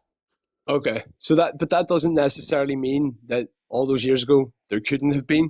Cool. So so yeah, it does. Because again, scientists have found no fossil or historical evidence that any deadly venomous vipers ever lived on Malta. Ever. Right. Okay. Yeah. So suddenly we don't have any evidence of these snakes, but apparently the villagers know that this is a venomous snake. How is that possible? Like, we don't have any evidence of these snakes, but there's so many that they definitely know that it's venomous. How's that possible? Well, it is possible that there was, you know, potentially. And we don't have any evidence of any snakes like that? None? Going back in history? Yeah, maybe not now on the island. No, it's not now. It's in history. That's why the word historical was in there. Yeah, no, I understand. There's no historical evidence or any kind of... it says, Bro, scientists have found no fossil or historical evidence that deadly venomous vipers ever lived on Malta. That's not talking about today. That's talking about ever. Yeah. All right, bro. Yep. So what that means, is that no, that's it's not a thing. You see, it doesn't necessarily mean that there wasn't ever at any point. Yep, You see what that's I'm saying? literally what that means. No fossil or historical evidence that deadly venomous vipers ever lived on Malta. That's what ever means. Yeah.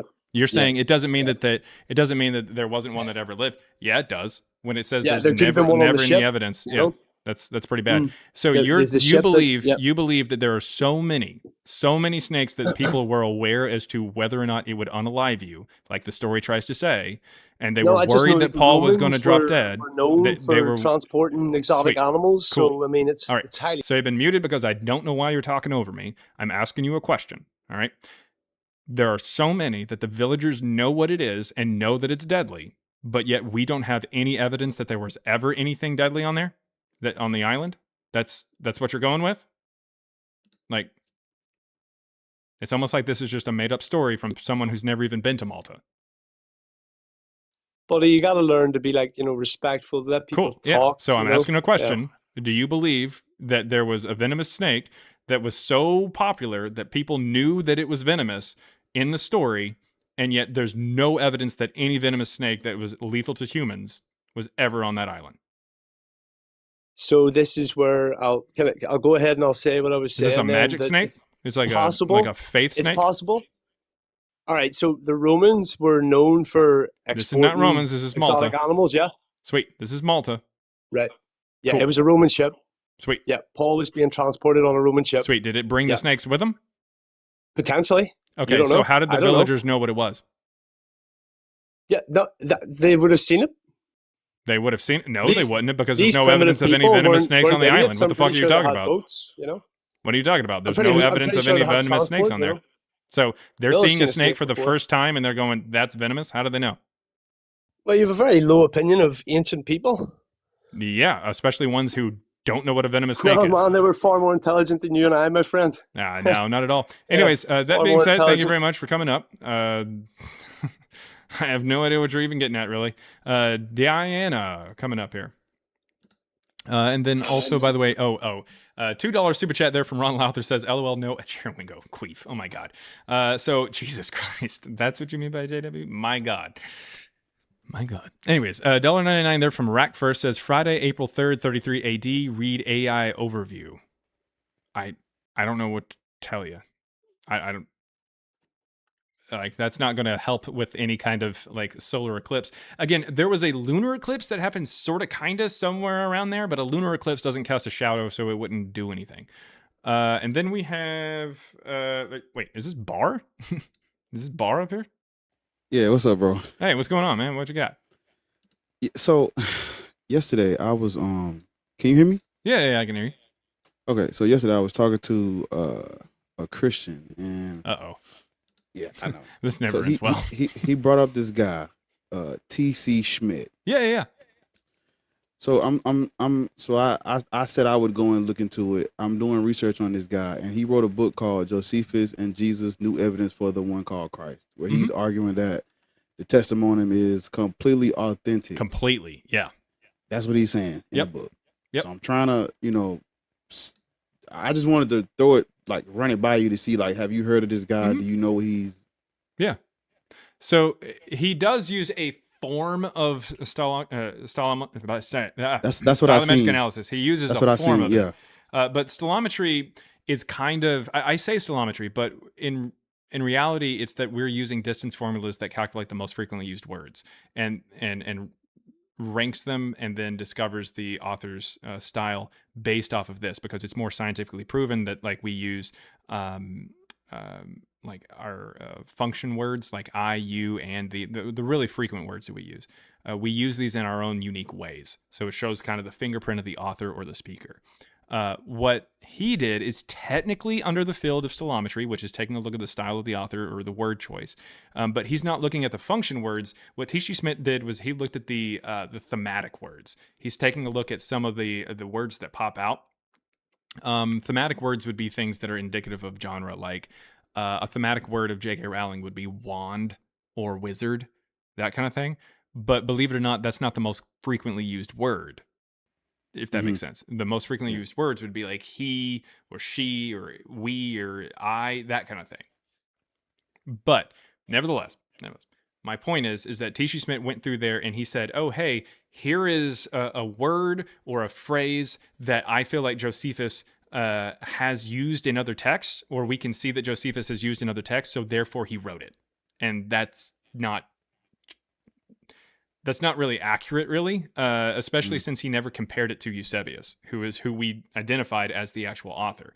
What we did was we took Josephus and we because it's in Greek, we chopped it into pieces, and then we also threw in everything else that we could find in Greek from the 1st and 2nd, 3rd century CE, as well as some of the 4th. But the thing is, what he does is he stays within Josephus and just tries to see if any of those thematic words are used elsewhere in Josephus. So okay. That'd be like if you wrote a story on, I don't know, let's say you wrote a story on your hometown or something like that. And I quoted you in my book on my hometown. All right. And someone went through and said, oh, this quote here, I think Jaron actually is the one who wrote that. It's not actually Barr, it's Jaron. And the reason why is because there's a word in this quote that says courthouse. And Jaron uses the word courthouse as well. That's not indicative. You got to not only look at the most frequently used words, not these weird thematic words, you also need to compare it to other authors. You need to compare me to potentially you or to Hanji or to all kinds of people to try to figure out if that's actually me or not. Don't just compare it just to me, and don't just look at the thematic words. Look at the things beyond that. Look at the things that are more indicative of an author. So it is stilometry, but it's a really like rudimentary way, I guess, of looking at it. It's not great. Yeah, he didn't really do a very scientific study on it. He just kind of went through and just it was almost like a pseudoscience where he was trying to prove a point. And on top of that, he is very clearly going against, and I understand that I'm going against things that are the consensus. Right. But so is he. He's saying that the entire thing, even the non-authentic parts that even Christian scholars are like, yeah, Josephus wouldn't have said that. He's saying that Josephus said it. And it's like, no, like not at all. Josephus, a Jew that did not follow Christianity, living at the Roman emperor's compound, did not say that Jesus was potentially a god. He did not say that Jesus resurrected as the divine prophets foretold. What are you talking about? Like, that's an insane thing for a non-Christian to say. Like, nah. So I guess T.C. Smith had a particular presupposition that he wanted to get to, and he published a document or a book on that topic, and it kind of makes stilometry look bad whenever somebody just does it that way. But it's technically stilometry, technically. Yeah, okay. I just wanted to because I had never heard of this guy, and I was like, well, I'll at least do my due diligence and look into it to see what he's saying, and then that's when I was like, well, I'll try to catch you and ask you to see what you thought about him. Yeah, I definitely heard about him. He comes up every once in a while, but what's funny is that whenever people pop up and they make that argument, ultimately what they have to do is they have to say stilometry is legitimate. And then, at the very least, they have to say stilometry is a legitimate way to take a look at text. So they have to admit that. And then what I do is I say, okay, stilometry is good. All right, well, he uses something that is kind of rudimentary to stilometry. We use something that is even more like mathematically proven, like scientifically proven, which means we use stilometry better than he does, and you already accepted that stilometry is good. So we not only disprove what he says, we also disprove some other things. So thanks for buying in to stilometry. Welcome to the death of Christianity. So it's just kind of how that works. So while I'm up here, I gotta, oh my God, I got to ask. Okay, so you seen it, I do, black people shouldn't be Christian, Muslim, Hebrew, Israelite. And they come up in the Ethiopian eunuch Book of Acts. And I'm trying to tell them, the Book of Acts isn't like actual history, and they just cannot let it go. It's like I told them the house is on fire. They just this is not a first century. It's fine. So I'm just trying to see, like, okay, when how early would you put the Book of Acts? I would put the Book of Acts somewhere around about 150 to 155, maybe somewhere in there. Yeah, it's definitely not before 144 because it's written by the same author, and technically it's written after. Okay, it is written by the same person who took Evangeline and added to it in order to make the Gospel of Luke. It comes after the Gospel of Luke, and the Gospel of Luke has to come after 144 because that's when its source material was published. So, I mean, even if this guy was writing at breakneck speed, the Book of Acts would have to come out in like 145. So, okay. So, I guess I'm trying to, because when I was searching for evidence of whoever this Ethiopian eunuch is, I can't find anything. But I'm like, why is this person mentioned in the Book of Acts at that time period? I think it's probably just talking about how. So lots of times, the books of the Bible, when it talks about historical things, it is trying to explain how this belief got to an area. The same thing goes for like the Old Testament even. They talk about different places that these characters go to, and they're really just kind of talking about how there's a belief over here that we know of, and we're going to kind of tell a story about it. They're familiar with a place, and they want to kind of give like a backstory, some kind of mythological origin story for it. Like, for instance, the Israelites, they come across Jericho. And Jericho, we know by the time that by the time that the Israelites would have got over to it, according to the story, Jericho was already destroyed. We already know this. It was like an Egyptian, like pharaoh or a king that went over and destroyed it. All right, we already know that, but the Israelites didn't know that. Or they may not, I don't know. But they showed up and they saw that there was a place that was destroyed. So what they did was they said, let's write a story about how we, like in the past, we used God's help to destroy this place. Like they're telling like an origin story for why you see the rubble, if that makes sense. So in this particular case, I would say that the Book of Acts is probably talking about the Ethiopian eunuch, because at this point, Christianity had probably spread to potentially Ethiopia via that trade route. So they're in the middle of the 2nd century. They are saying, hey, there's an Ethiopian eunuch who talked to Philip, and he became a Christian, and that's how Christianity got down there. Like they're just kind of saying shit. And making up an origin story as to how Christianity got down into Ethiopia. But they're writing it in the 2nd century, and by that time, Christianity had been in Africa for quite some time, like at least in Egypt, Yeah.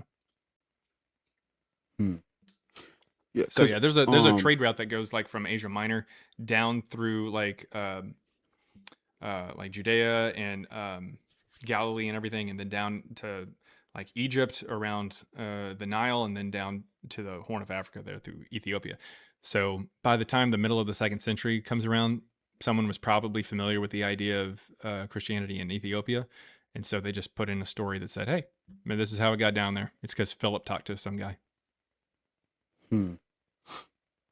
Okay. When would you say because I know the Clement of Rome letter. I know it's anonymous. They don't know who wrote it, but they're saying Clement of Rome wrote it, and they dated to 96. But I'm like, I don't know. So I guess like where would you place that in history? The Clement, the letter. If you want a really good breakdown of this from a recent scholar, M. David Litva does a really good job of explaining that First Clement it shouldn't ever be placed into the 90s. It should be placed about 150s to even 170 potentially. The first time it's ever mentioned is in 180 by either Hegesippus or Irenaeus. which doesn't really make a lot of sense that they kept a letter for 90 years. Like an anonymous letter, you just kept that for 90 years. That's weird. But the point is, the reason why it's dated to 90s is because the opening line talks about, it says, recent tragedies and hindrances which have befallen us. So in other words, there's been some stuff that's happened. That's basically all it says. And so people go, oh, that must be Domitian, who persecuted the Christians in the 90s. But not only is that very, very bad, like scholarship, you're just kind of saying, oh, hey, it's talking about something bad. I'll pick whatever I want and say that that's what it's talking about, even though there's no insinuation of it. That's obviously a dogshit way to do scholarship. But on top of that, that theory was actually debunked, because while the later Christians did argue or try to claim that they were persecuted in the 90s by Emperor Domitian, he never did. He persecuted the Jews, but not the Christians. He doesn't have anything to do with them. But they just tried to claim that some of the people who he persecuted were part of their group. So, I mean, it's pretty bad. For some weird reason, the idea that Domitian persecuted the Christians in the 90s has been soundly debunked by scholars going back to about the 1950s, 1960s. But nevertheless, these things that are slightly attached to it, like the dating of Clement, still holds for some weird reason. People they've just held on to the idea that Domitian did this in the 90s, and so that's how they date Clement, and so they go, Clement's in the 90s. It's like, that is dog shit. That doesn't make any sense. And I couldn't tell you why they do it, but scholarship just does weird shit sometimes. But yeah, there's no evidence whatsoever that it was written A, by Clement, and B, in the 90s. In fact, if it was written by Clement, we can actually see that the Shepherd of Hermas, which comes out in the middle of the 2nd century, as the Christians admit, it says in the text that the author tasked Clement with delivering a letter. Like, he says, hey, deliver this letter for me. So Clement must have been around in the middle of the 2nd century. So I don't even think Clement was in the 1st century. And this letter doesn't say Clement. But if he wrote it, looks like it's in the middle of the 2nd century. Which makes sense because it's first mentioned in the 180s. It would make more sense that this letter showed up a few years before 180 as opposed to 90 years before 180 and no one ever says anything. Okay. So I know when you brought up Luke, you said like the 140. It has to come after 140. But like, I was just trying to get like what give me a range for the other ones, like Mark, Matthew, John. So Mark, I would entertain the idea that it comes out as early as the late 130s. But like even Jerome, the early church father, said that the abomination of desolation standing where it ought not. Where in Mark 13 it says that you'll see this abomination of desolation standing where it ought not. He's saying that that's the statue that Emperor Hadrian placed on the Temple Mount and at the end of the Bar Kokhba revolt, which ends in 136. So if that's the case, then Mark would need to be written like in like the late 130s. I'll entertain that idea, but I think that it's a play version or like a something meant to be read aloud, based off of Marcion's Gospel, which was published in 144. Roughly. Right. So, and it just makes sense that would be the case anyways, because it gets attached to the name Mark, and Marcion's name was pronounced Markion, which means little Mark. So if you've got a gospel according to Mark, that's probably that. I learned that from, I think Hanji or Be Easy was the first person to tell me it means a little Mark. Yeah, Markion. Just a little Mark. Okay. So what about Matthew and John? Matthew is a refutation to Marcion's Gospel, definitely, and uses some of its information, definitely, which is, absolutely. So Matthew has to come out past 144. Luke has to technically come out after Matthew, because of like the way the synoptic Gospels work. So Luke comes after 144, definitely, and Matthew has to come after 144. John has to come after Luke, because it talks about things that are mentioned in Luke and everything. John is definitely the last of the 4 canonical. So that it would have to come after Marcion. Marcion's the anchor for a lot of this. That's really what it comes down to. Marcion is the anchor.